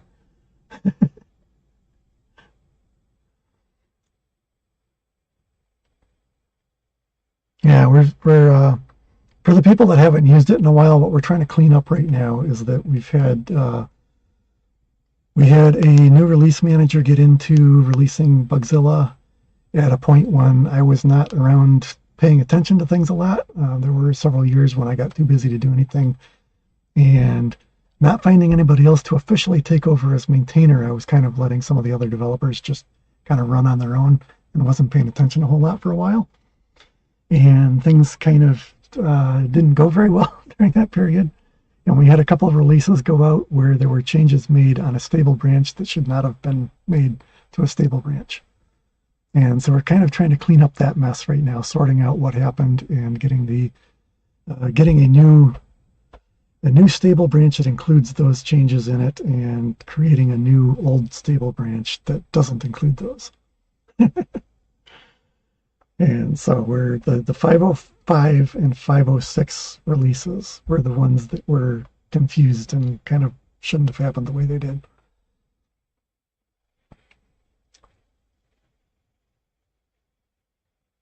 So I guess the easy way to tell the question I just asked about whether 505 went out. Yeah, that was correct. 505 went out with 504 version number in it. So there's my answer to that question. Because when they did the release bump for 506, it changed from 504 to 506. Okay. But that tells me where the change was there, so.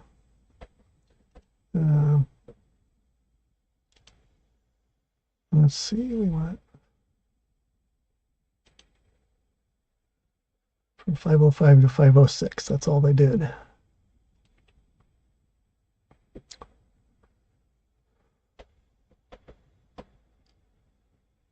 So they increased the size of the flag type column is the only thing that he didn't mention in the release notes.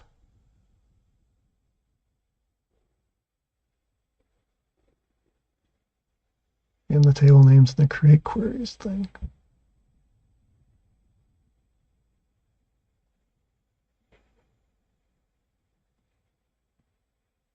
Oh, I'm looking at 506. Schema change to flag types, that got mentioned.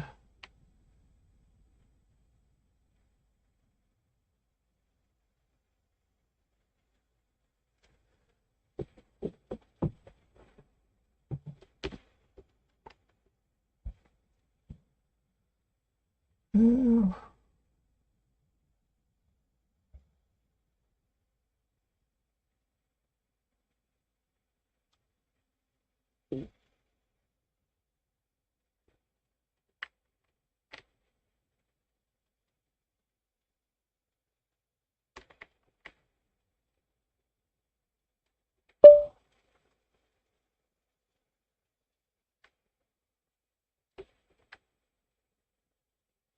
do those in a list like we did with the others.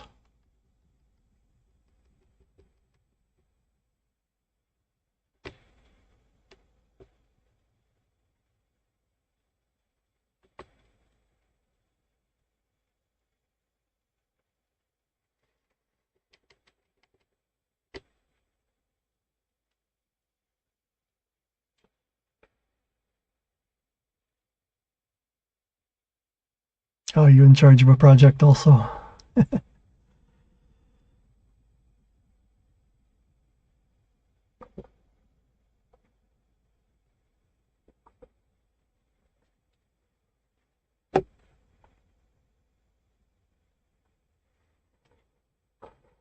Wonder if the YouTube streams are worth it. We have zero viewers on YouTube. We've had 5 people at some point come in and leave.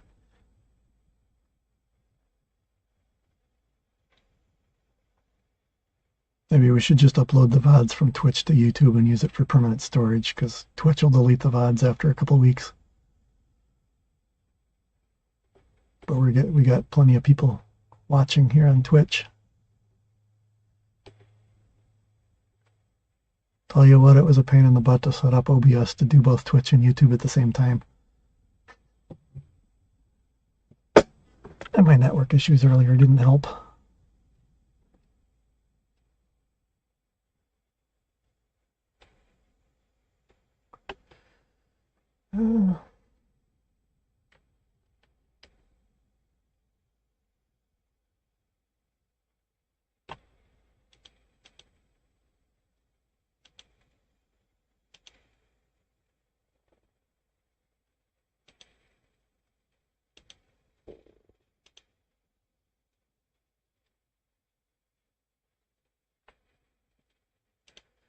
Okay, 505.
No bug.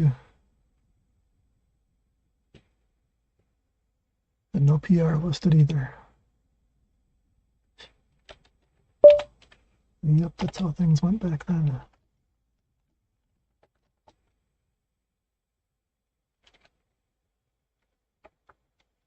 Yeah, we don't need that at all.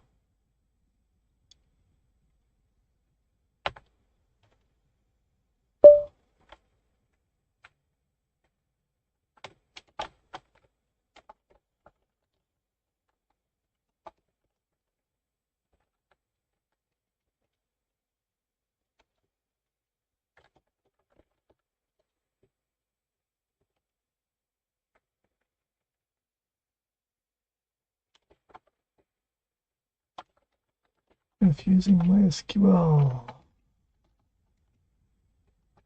The bugs full text table is now, let's code format that because identifier is now InnoDB instead of ISAM.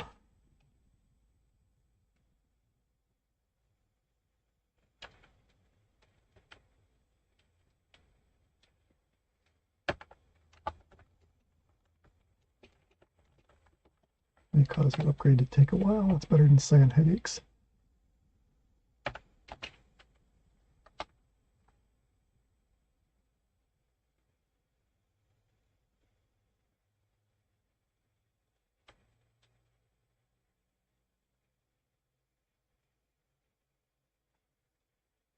Okay.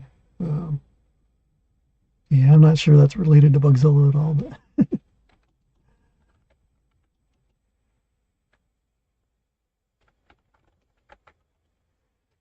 it actually had a bug that was 981487.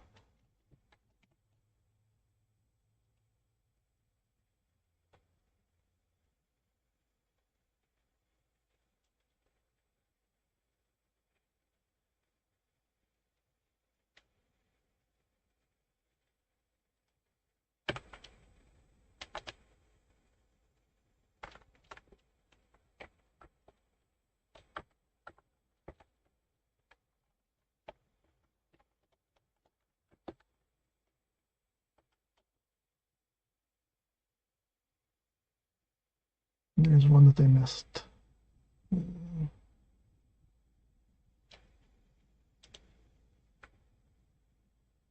Like hell, that was this one, right?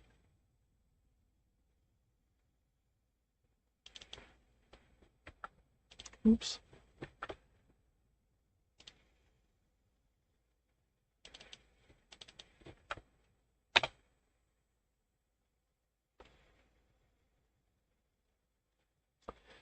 The bug assignee's email address contains an apostrophe that generated on-click attribute, and the email addresses contains invalid JavaScript.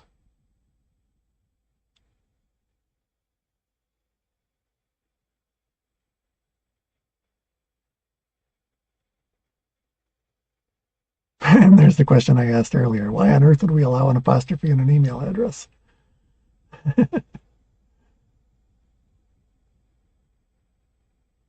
Because RFC 2822 says you can. That's the that's the overall answer. RFC says you can, so we have to allow it. Yep.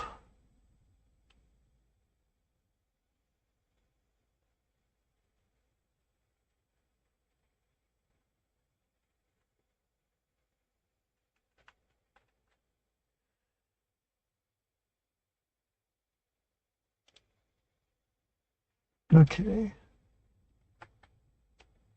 That's a user interface thing.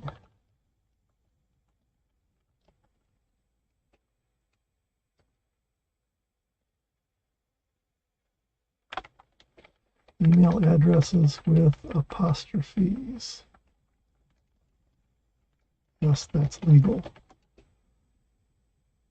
No longer break the send mail to bug assignees button on the bug lists. Okay.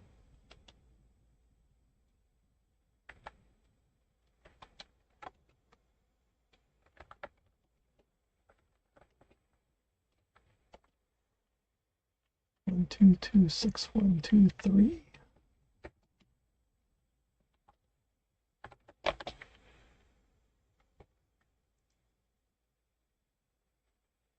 Okay. And that one should be first because that's user facing. And installation and upgrading should be next and developers last.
Uh-oh, I didn't close the list.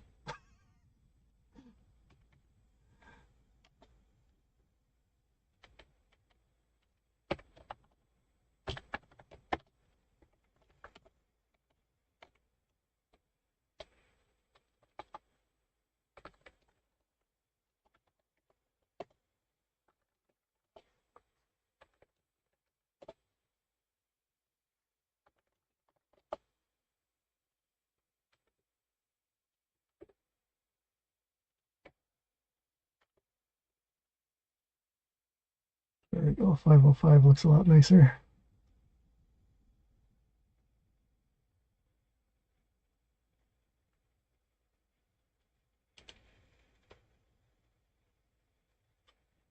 There was surprisingly little between those two releases. Oh, hey, got a new hook. That's definitely release noteworthy.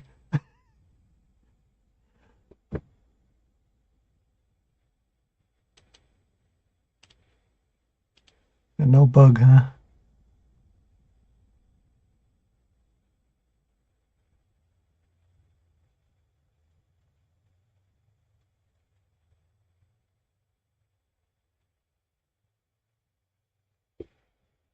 Okay, who is Ghost?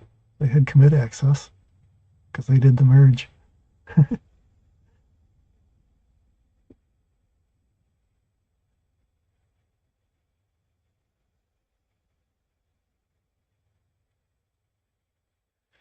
Well, that happens to be true. It's probably not worth dwelling on at all. It's kind of out of place for here.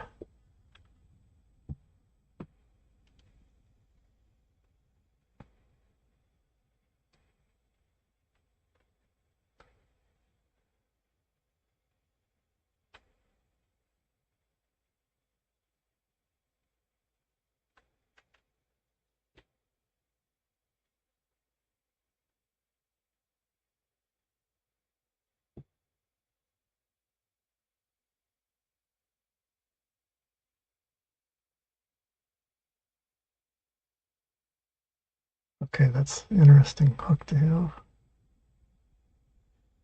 You have a good night. Thanks for stopping by.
And there's not a bug number listed, but it exists in Harmony, which means somebody created it at some point, and there's probably a bug for it for Harmony.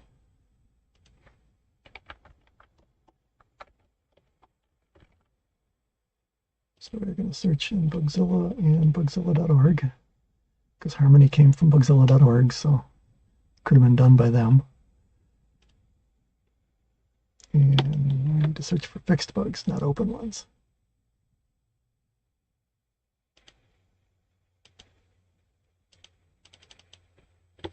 And maybe search in the comment instead of in the summary.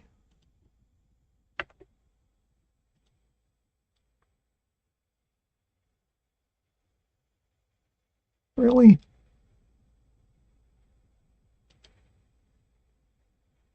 Maybe they never named it.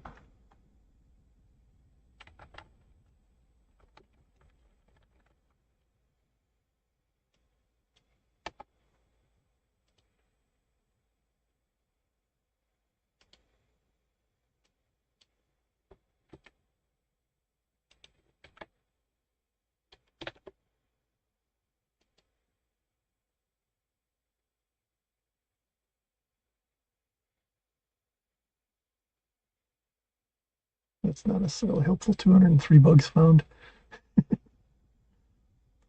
All of those words existed in it. Well, hey, why don't we do this? What file is that? Bugzilla hook PM and template PM example extension. Okay.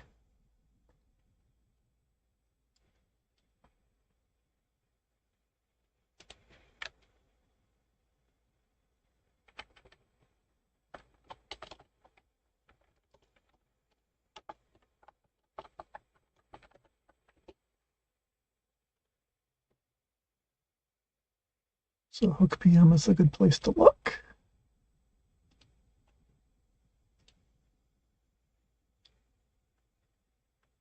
Switch over to Harmony. And I'm going to look at Bugzilla, hook PM.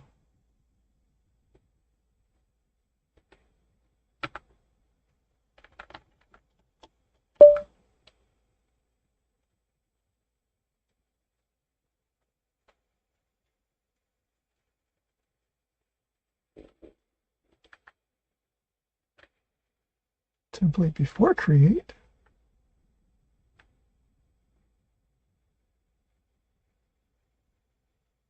That does not exist in Harmony. It lied.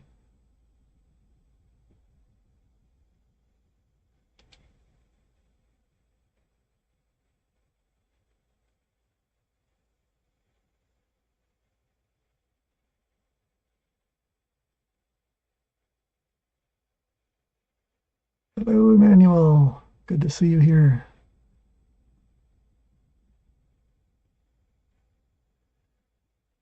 So yeah, if you just came in, we are working on the fixing up the release notes from 504 to 505 to make sure they actually include everything, because there were a lot of things that should have been release noted that got skipped in the original release notes. And since 5.2 is being considered an upgrade from 504 and 505, we're trying to get those things included in those release notes.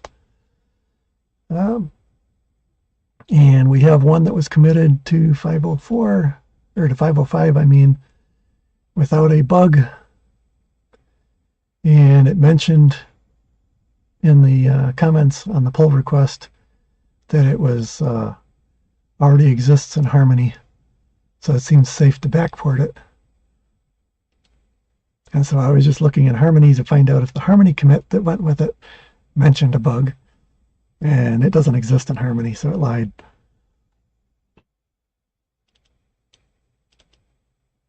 But we got one other thing. It said Harmony/BMO, so it's possible it's something that BMO got. What's Mozilla B team? Mozilla. Not found. Oh, because we're specifying a branch. We need to go to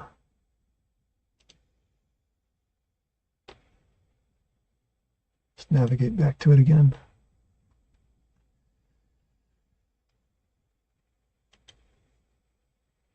So it's possible that Bugzilla, Mozilla.org picked it up after we no,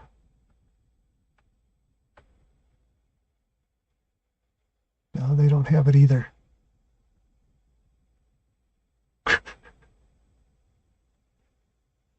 So they outright lied in the PR.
I suppose we had before, template before create exists.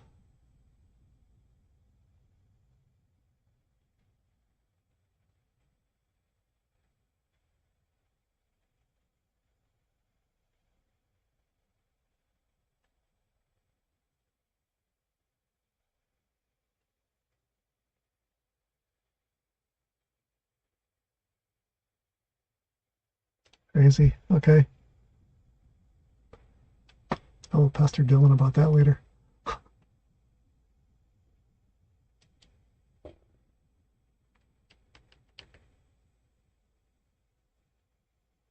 So we'll just leave that listed there with no bug number. I suppose I can link the PR. I did that for one of the others.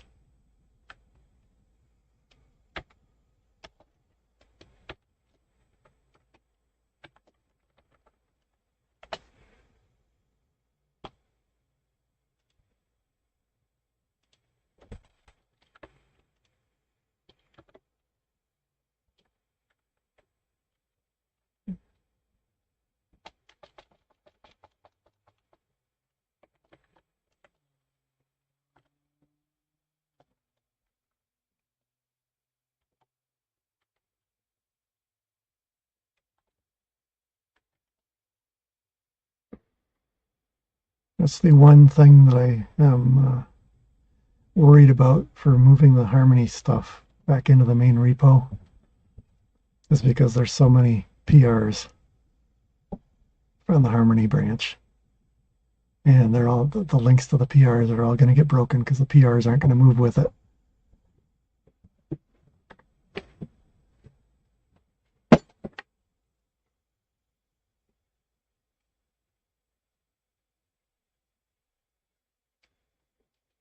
I don't know if that's worth moving if we're going to lose all of that.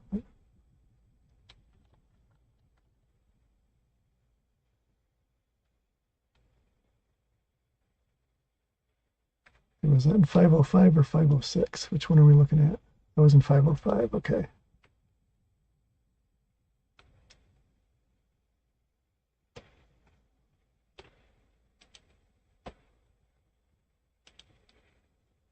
Default values for version operating system.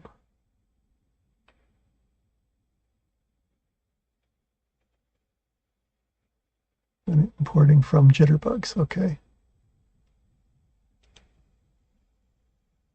That's probably not important enough to release note.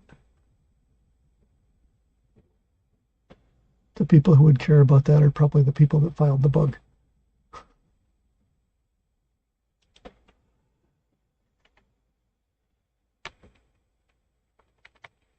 Okay, onward to 506.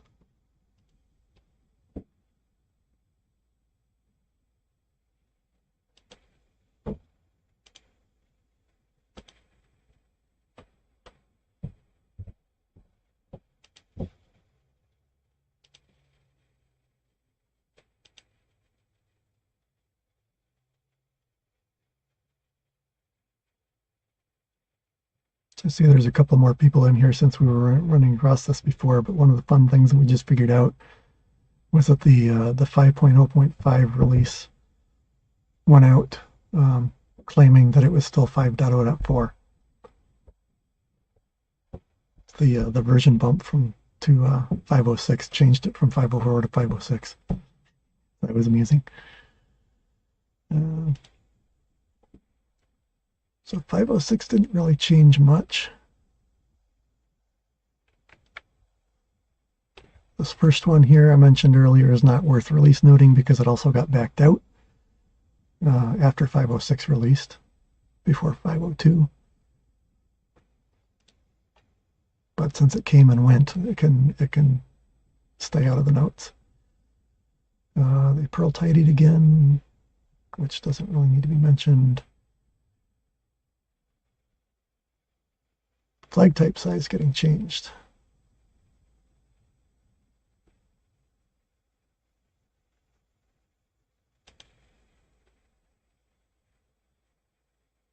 So yeah, this Perl tidy is the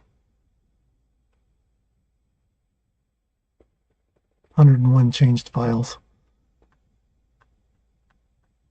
That is a little bit of a mess for a stable branch. So 505 had the big MySQL change, 506 had the Perl tidy.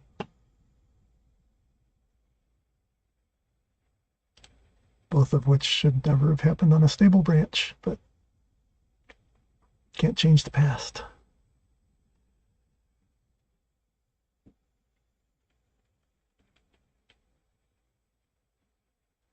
What category would that be? That's user-facing administration, probably. Yeah.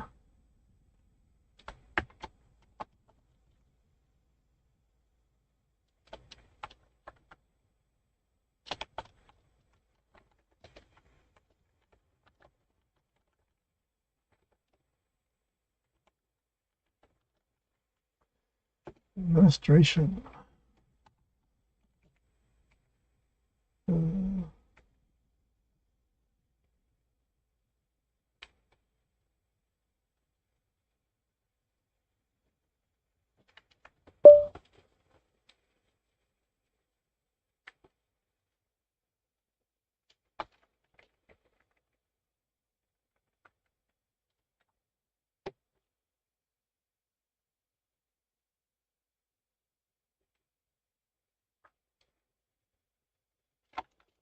It is now possible to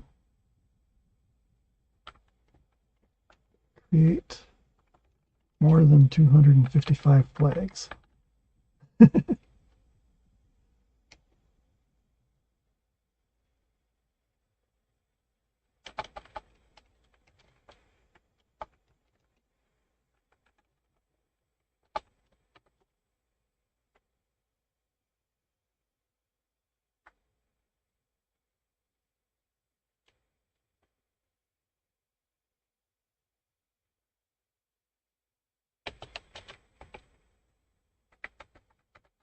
All the technical details aren't necessary. All the administrators are going to care is I can create more flags now.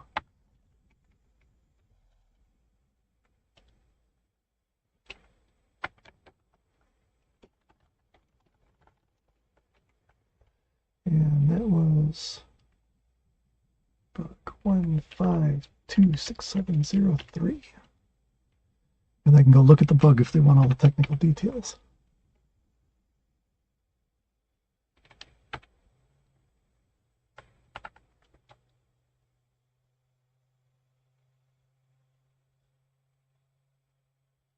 And that is the only release notable change in that version. Interesting. You can change the past in Git, yeah, but I can't. But we can't change what's already been released to people, what they've already downloaded and installed.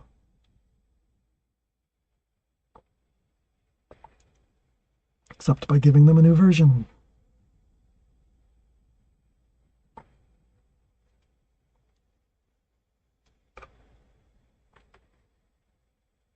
Okay, so I think that's complete except for the stuff that hasn't landed yet, and there are a number of things that haven't landed yet.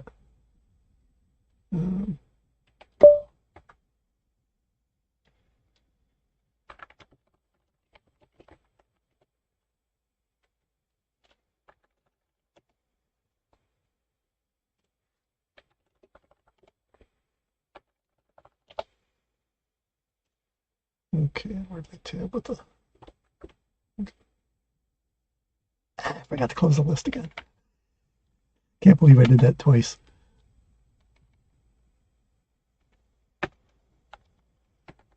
This is why it sucks to be editing it in raw HTML. But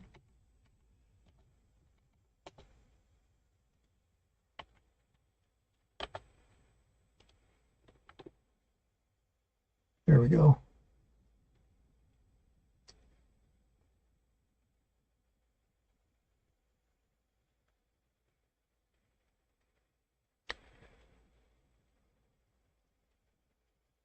So all that 5.2 stuff should be listed up at the top. Except for things that are new features in 5.2.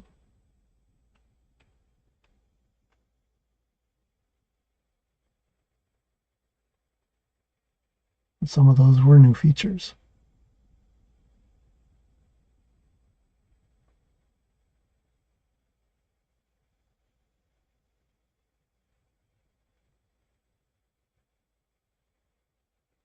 Enhancements for users has an extra list item at the end.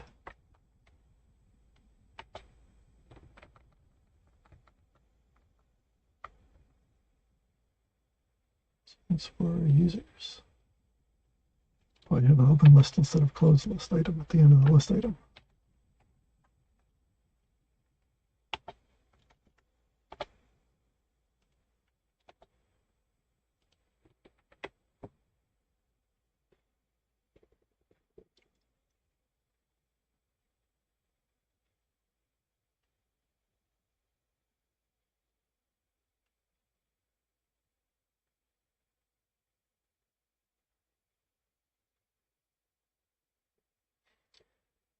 Okay, I'm at a little bit of a loss about how to. Now let's say that code changes, it's the wrong headline size.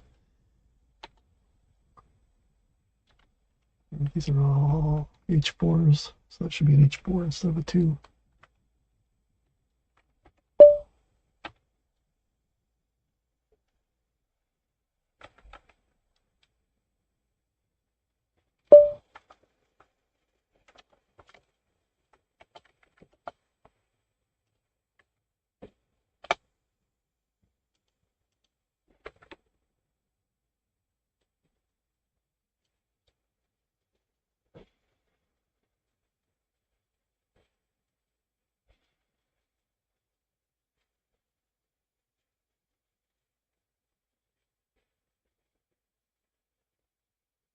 Anyway, what I'm a little bit of a loss over is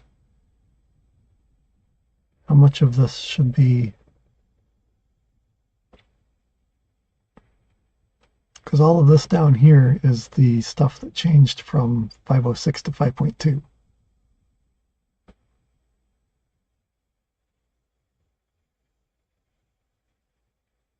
Which is arguably going to be more important than the changes that happened from 505 and 506, which are up at the top.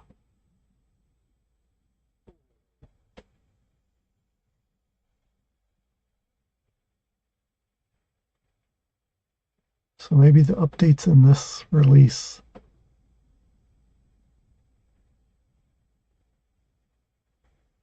should be moved to the. We just eliminate that section and make a new section down at the bottom first for 505 and 506, all the way at the bottom.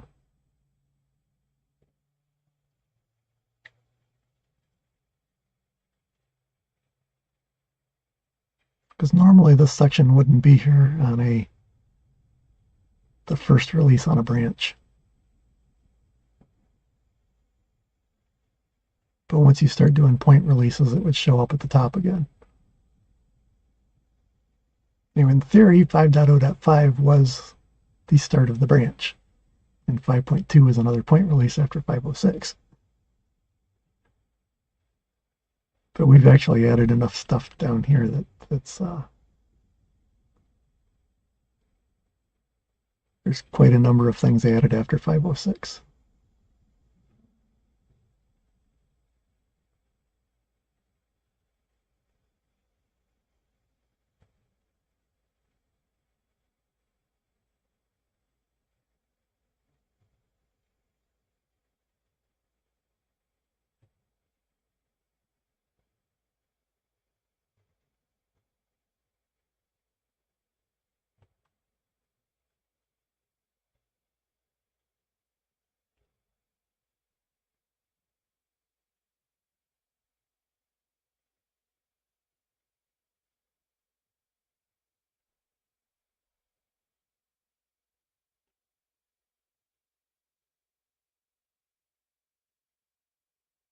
What the heck is this?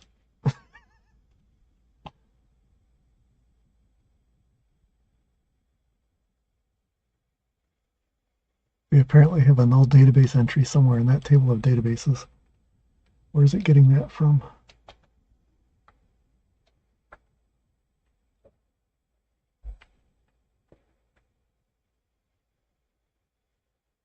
Oh, because there's a line for MariaDB. But the code for adding the driver isn't in this branch yet.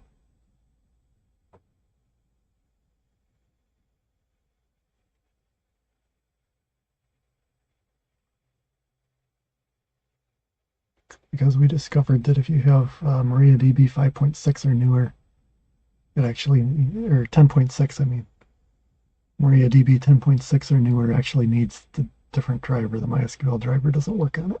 Or it does, but not very well.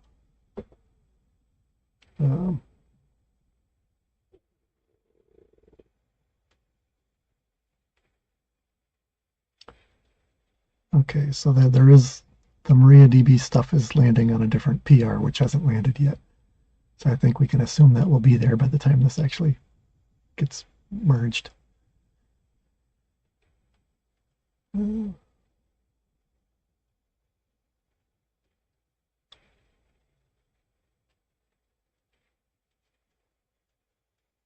I sure hope Oracle works still. We don't have any way to test it.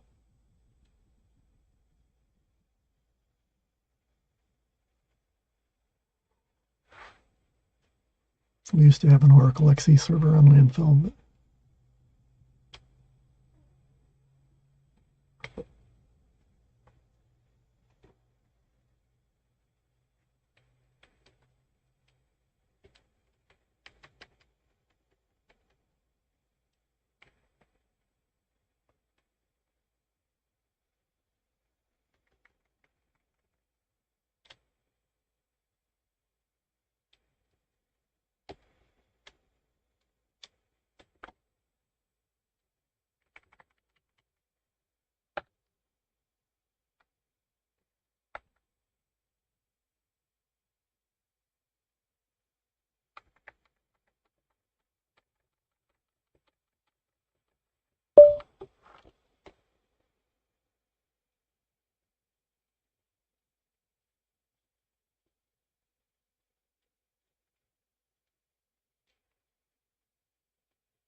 hello.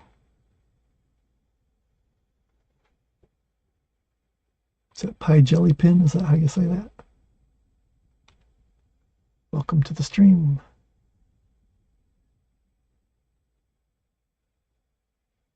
Might be a little bit boring. We're just finishing up the release notes for an upcoming release, which we're probably a couple weeks away from getting out yet because there's a lot of shenanigans to clean up on the last minute PRs also. But, there'll be a couple things added to this over the next couple weeks or so. But now it's caught up with what's in the commit logs. And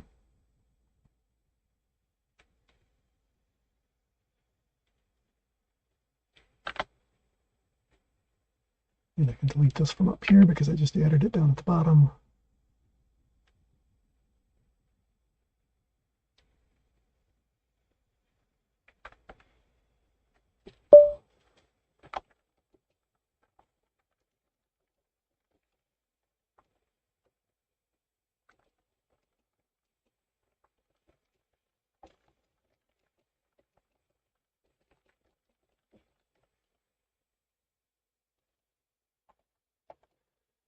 So in case the print is too tiny on the screen to see what I'm typing, the updates in this 5.2.x release, it originally had the 5.0.5 and 5.0.6 changes listed in it. And I just moved those down to the bottom to be underneath the stuff that was new in 5.2. It's a weird release because the 5.0.5 should have been 5.2 and the release manager didn't renumber things correctly and resulted in people getting things they shouldn't have had in a point release. But so we're kind of sort of considering 5.0.5 to be the beginning of the 5.2 branch series, which is kind of weird, but we'll do better next time.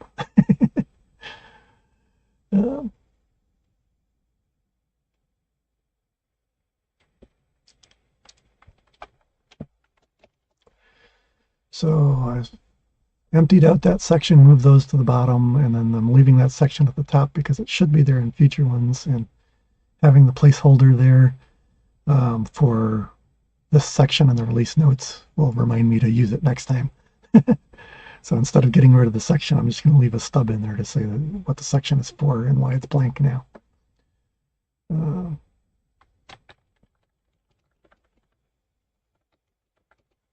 Because of the weird way, versions 5.0.5 and 5.0.6 were released. Versions plural.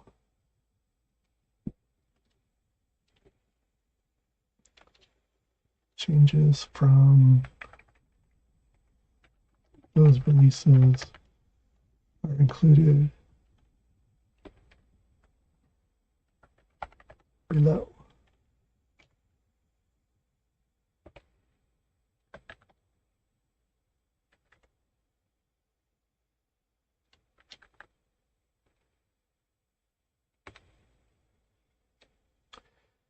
Let me read that big paragraph you wrote now.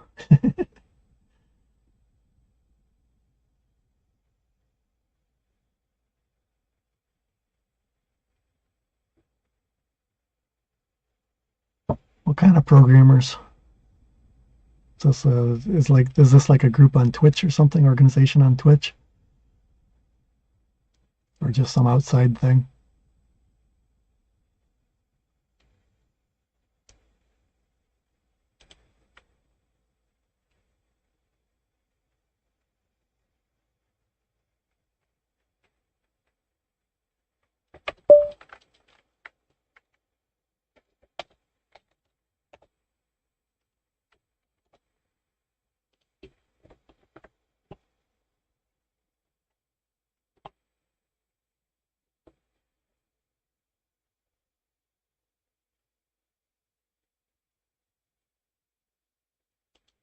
Okay, introduction is right there. Should make sure all these links at the top work. Updates since 504. It should link down to the bottom instead of here.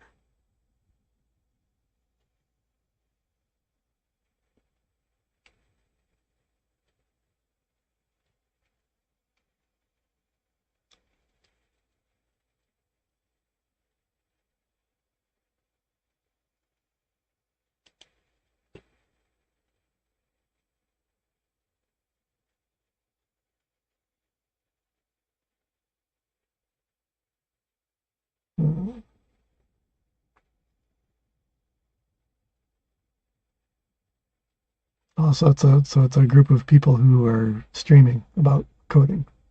That's what it sounds like.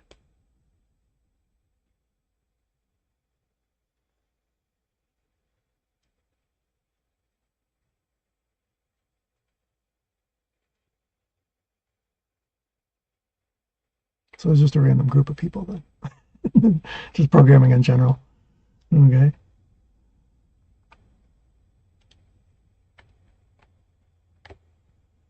Any of them do Perl?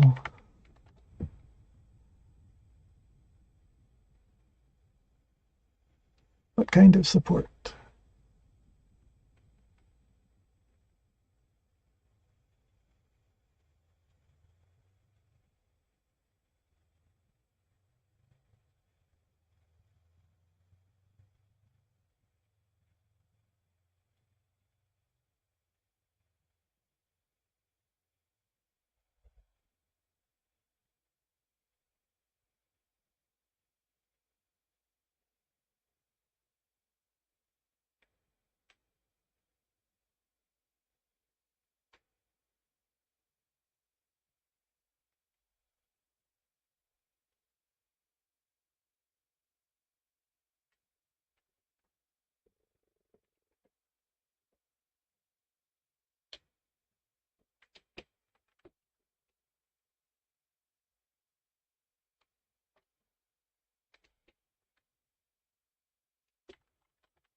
Maybe we should make that 504 still, and I'll just explain it.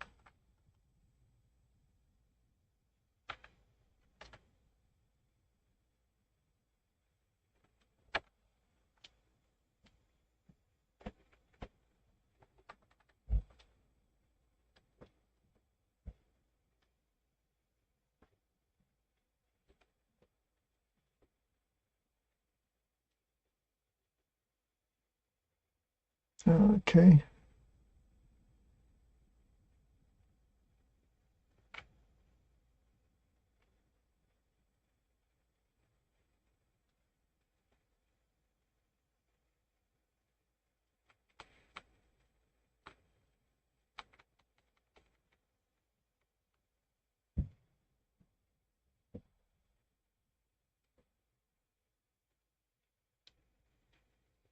Okay, I need a header down here.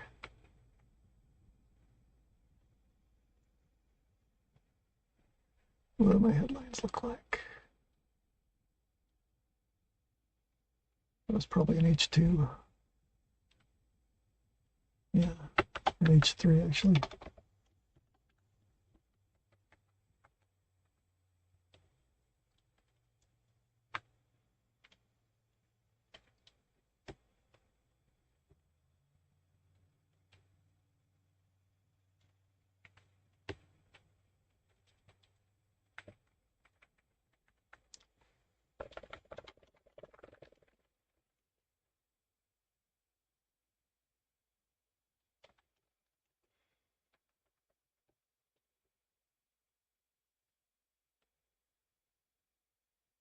What was that section up at the top?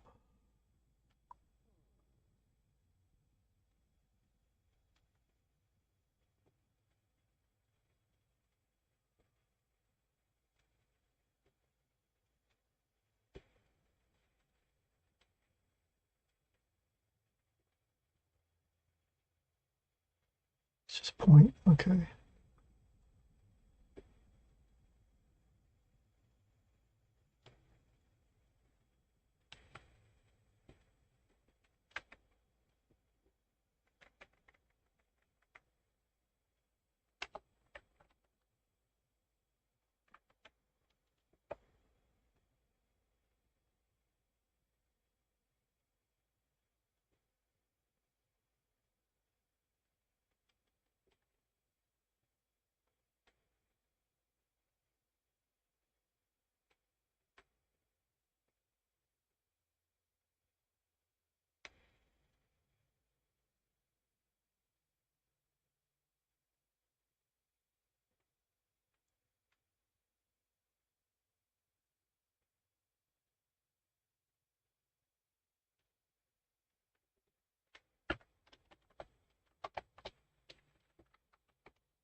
Probably prefer if you joined our Discord and pasted it in there if you could. Uh,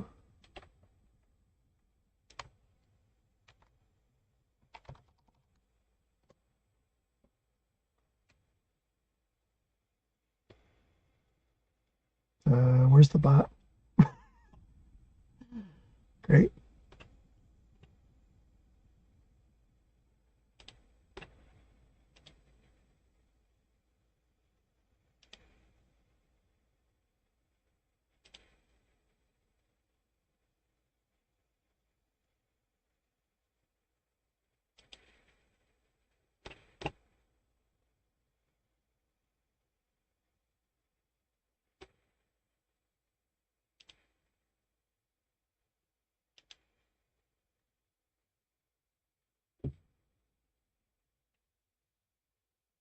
Okay, well, it's linked on the Twitch profile, so you can look at it there.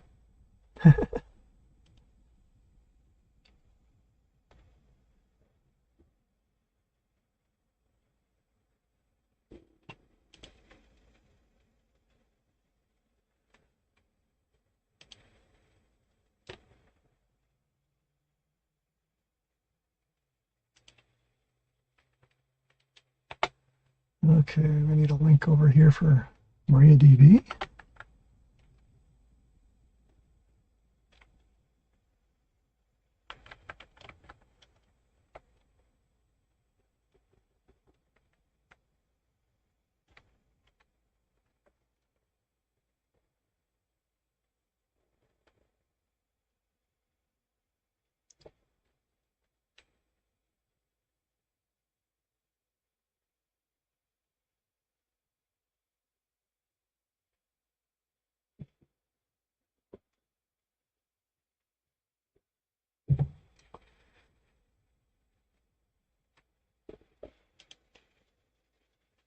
Okay, here's what I was just checking though.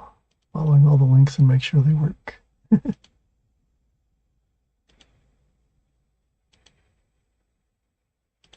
features have submenus.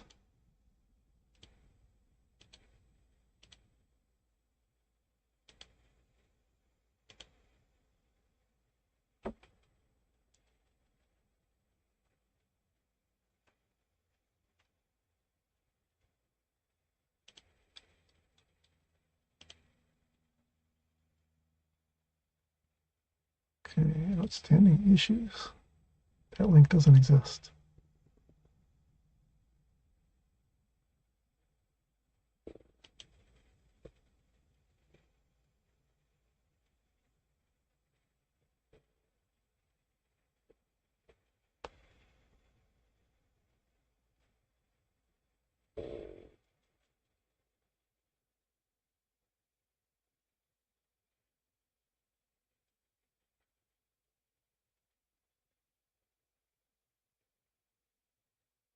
Where was that template? Where was that template thing? It was this down here. That was in 505. Okay. So if that should be listed in the code changes that might affect extensions. Of course, it's a new feature. It's not a change to an existing one. So I guess that wouldn't matter too much.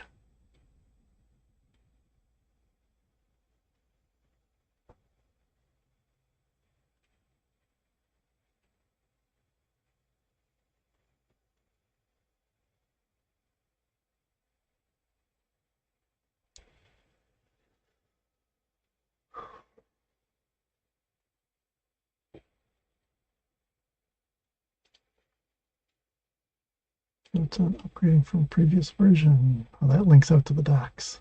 Okay.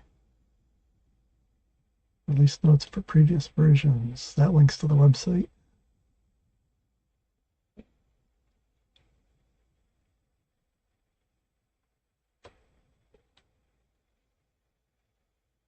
And these pages are interesting because to make them, I have to take the generated HTML for this template that we just made and then commit that to the server.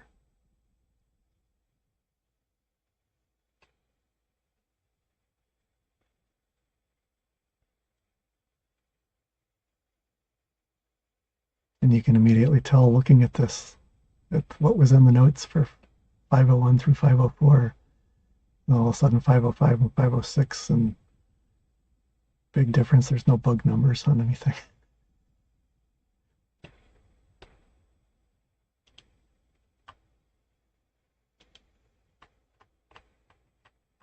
Which there are now. We went and tracked them down for the ones that had them.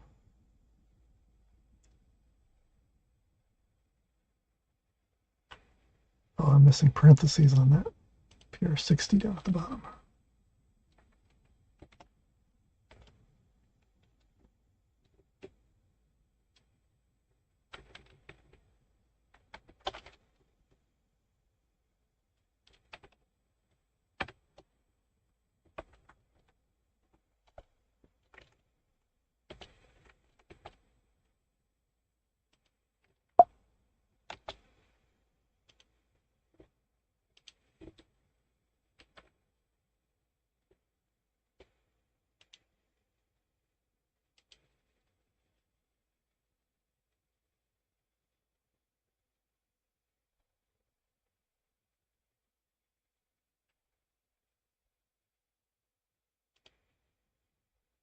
Okay.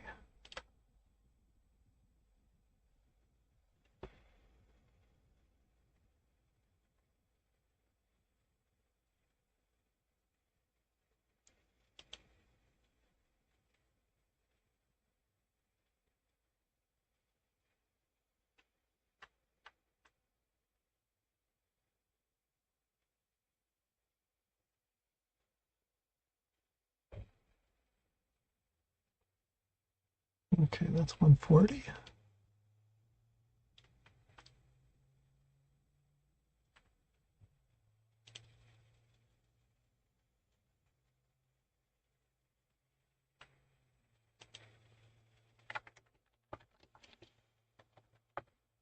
Just making a note on the pull request that other things have to land first.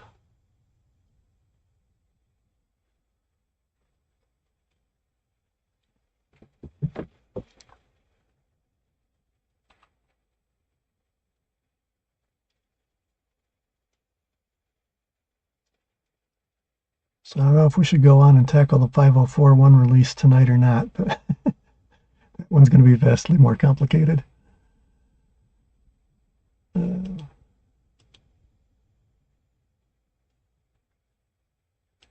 Because we want base release to be 504. And then we're going to compare to 504 branch.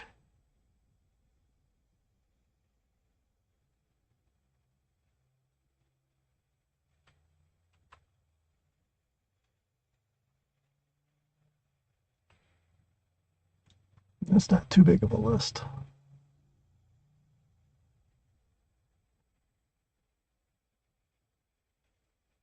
Oh, I think this must be the one I wanted to back out, because that has no business being on a stable branch. It's a new feature. That's a bug fix. That can go. That's a bug fix.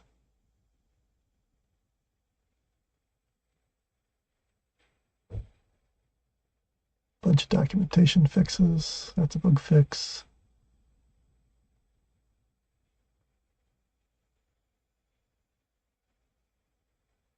Lots of documentation fixes.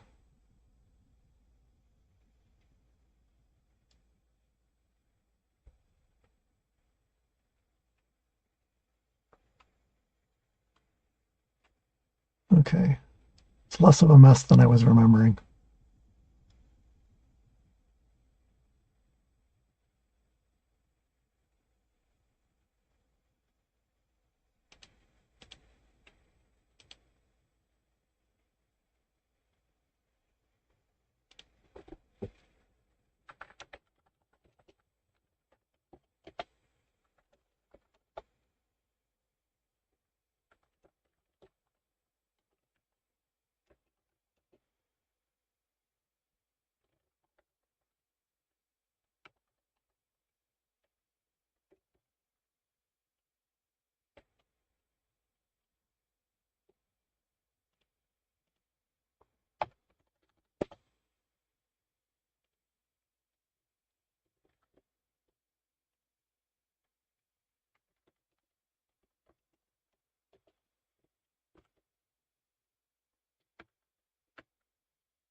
No, I don't want the URL. I want the content of the page. Copy. Paste.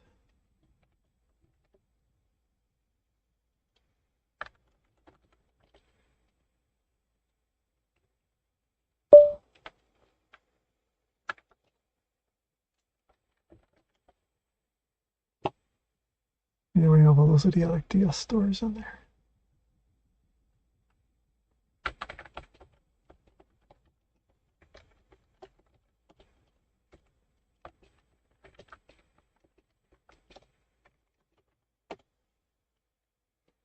That's one way to get rid of them. Okay. I'm not on a Mac anyway. The doc got copied from a Mac. Okay.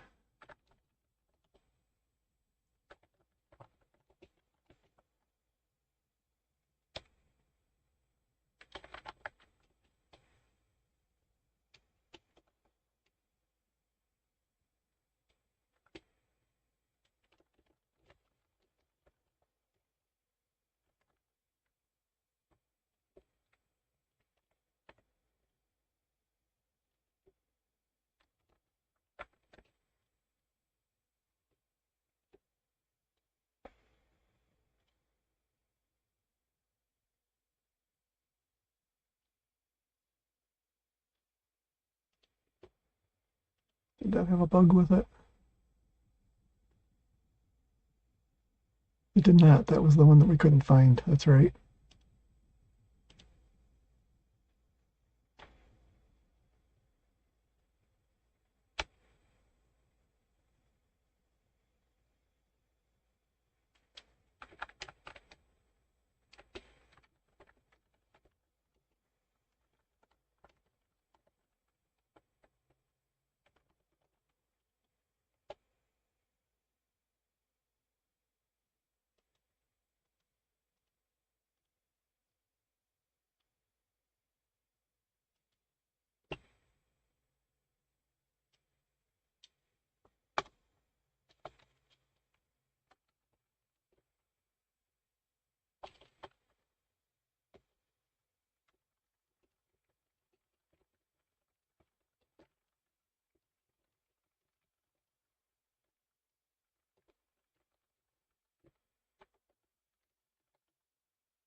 I lost my commit message.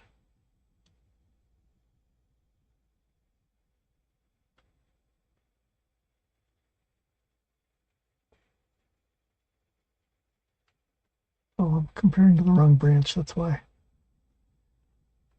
Yeah, it's got to merge to 504. There we go. Yeah, it looks better.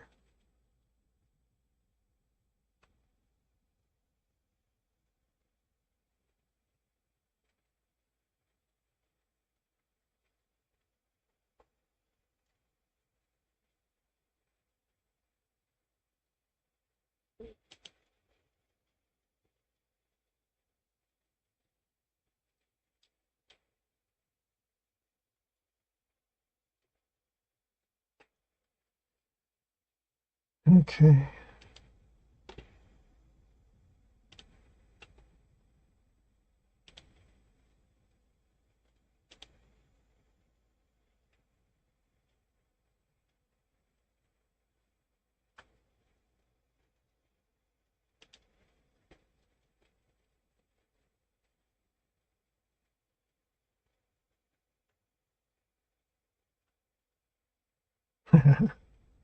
Just looking up the GitHub feed channel on Discord. That's been pretty busy. All of my little work in progress commits.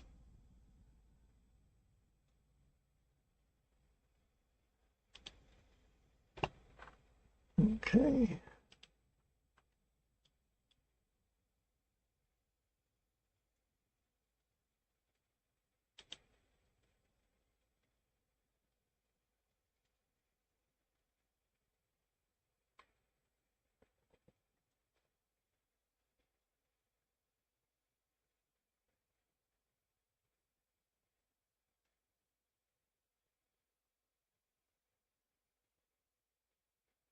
It's been that long already. Twitch says I've been streaming for 3 hours. 3 hours and 15 minutes. And we got a late start because of the network issues too, so it's actually been a little bit longer than that. Probably time to call it quits for the day.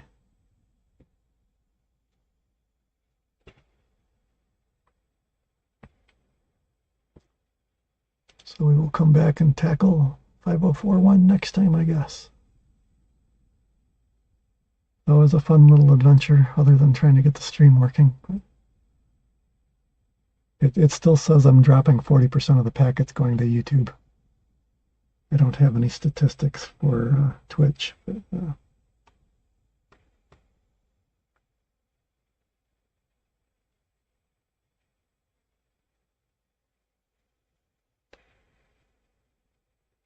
the fun thing with the differences between Twitch and YouTube is that the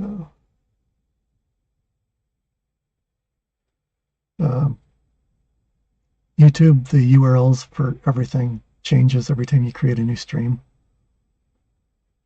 And so the only way to have any kind of sanity with that is to use the built-in streaming in OBS for YouTube. And, you know, have OBS by default can only handle one streaming service at a time. And there is a plugin for it that will let you simulcast to another provider at the same time. But if you try to have Twitch be the primary and then do YouTube as the add-on one, everything is really confusing because you have to create custom views for all of the YouTube controls. And they all change every time because the URLs to them are specific to the stream instead of to the service. Whereas if I have OBS make YouTube be the primary target and then use the add-on plugin to do Twitch, then I can do custom panels for all the Twitch stuff. And it's all the same every time because the URLs never change on Twitch. As long as I'm logged in, they'll all work. So I can have custom panels for all of the Twitch controls in OBS, and they're just there, and they always work.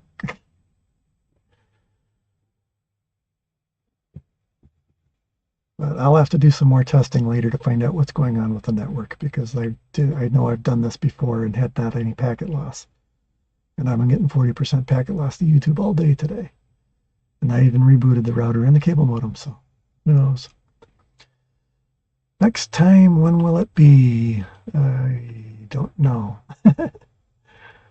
This is the first time I've actually done a scheduled stream, and I only scheduled it like 12 hours ahead of time. In the previous times I've streamed, I've just kind of like randomly decided to start streaming and did it. But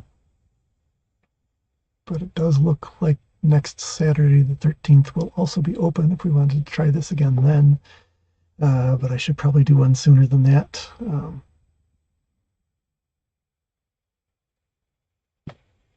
Tuesday or Wednesday night would probably be good. I don't know. I have the problem too that we have a lot of our target audiences in Europe, and I'm in the U.S., and that's a big time zone difference.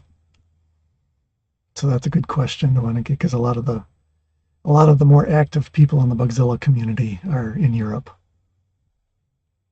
but we also have some West Coast people in the U.S. I'm East Coast in the U.S.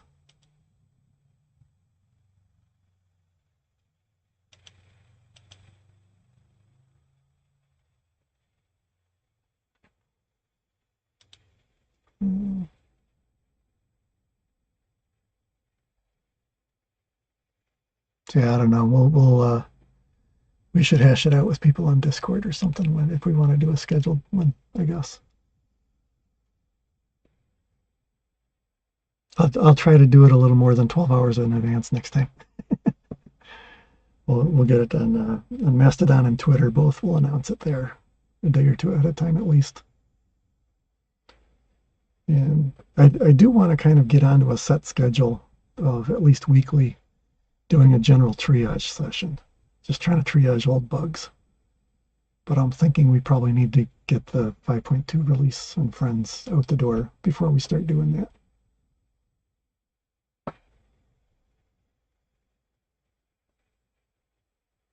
So unless anybody else has any other questions on the chat, I think I'm going to call it here.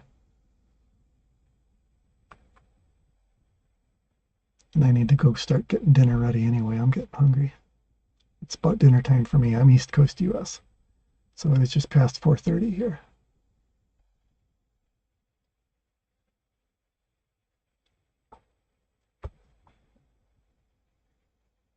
Okay. So I'll see you all next time, and feel free to come hang out in our chats or socials. We got IRC, Matrix, and Discord, which used to be all bridged to each other at one point, and the bridges are kind of busted at the moment, but several of the core developers monitor all three of them. So, and then of course our socials are across the bottom of the screen right here. And we will see you all next time.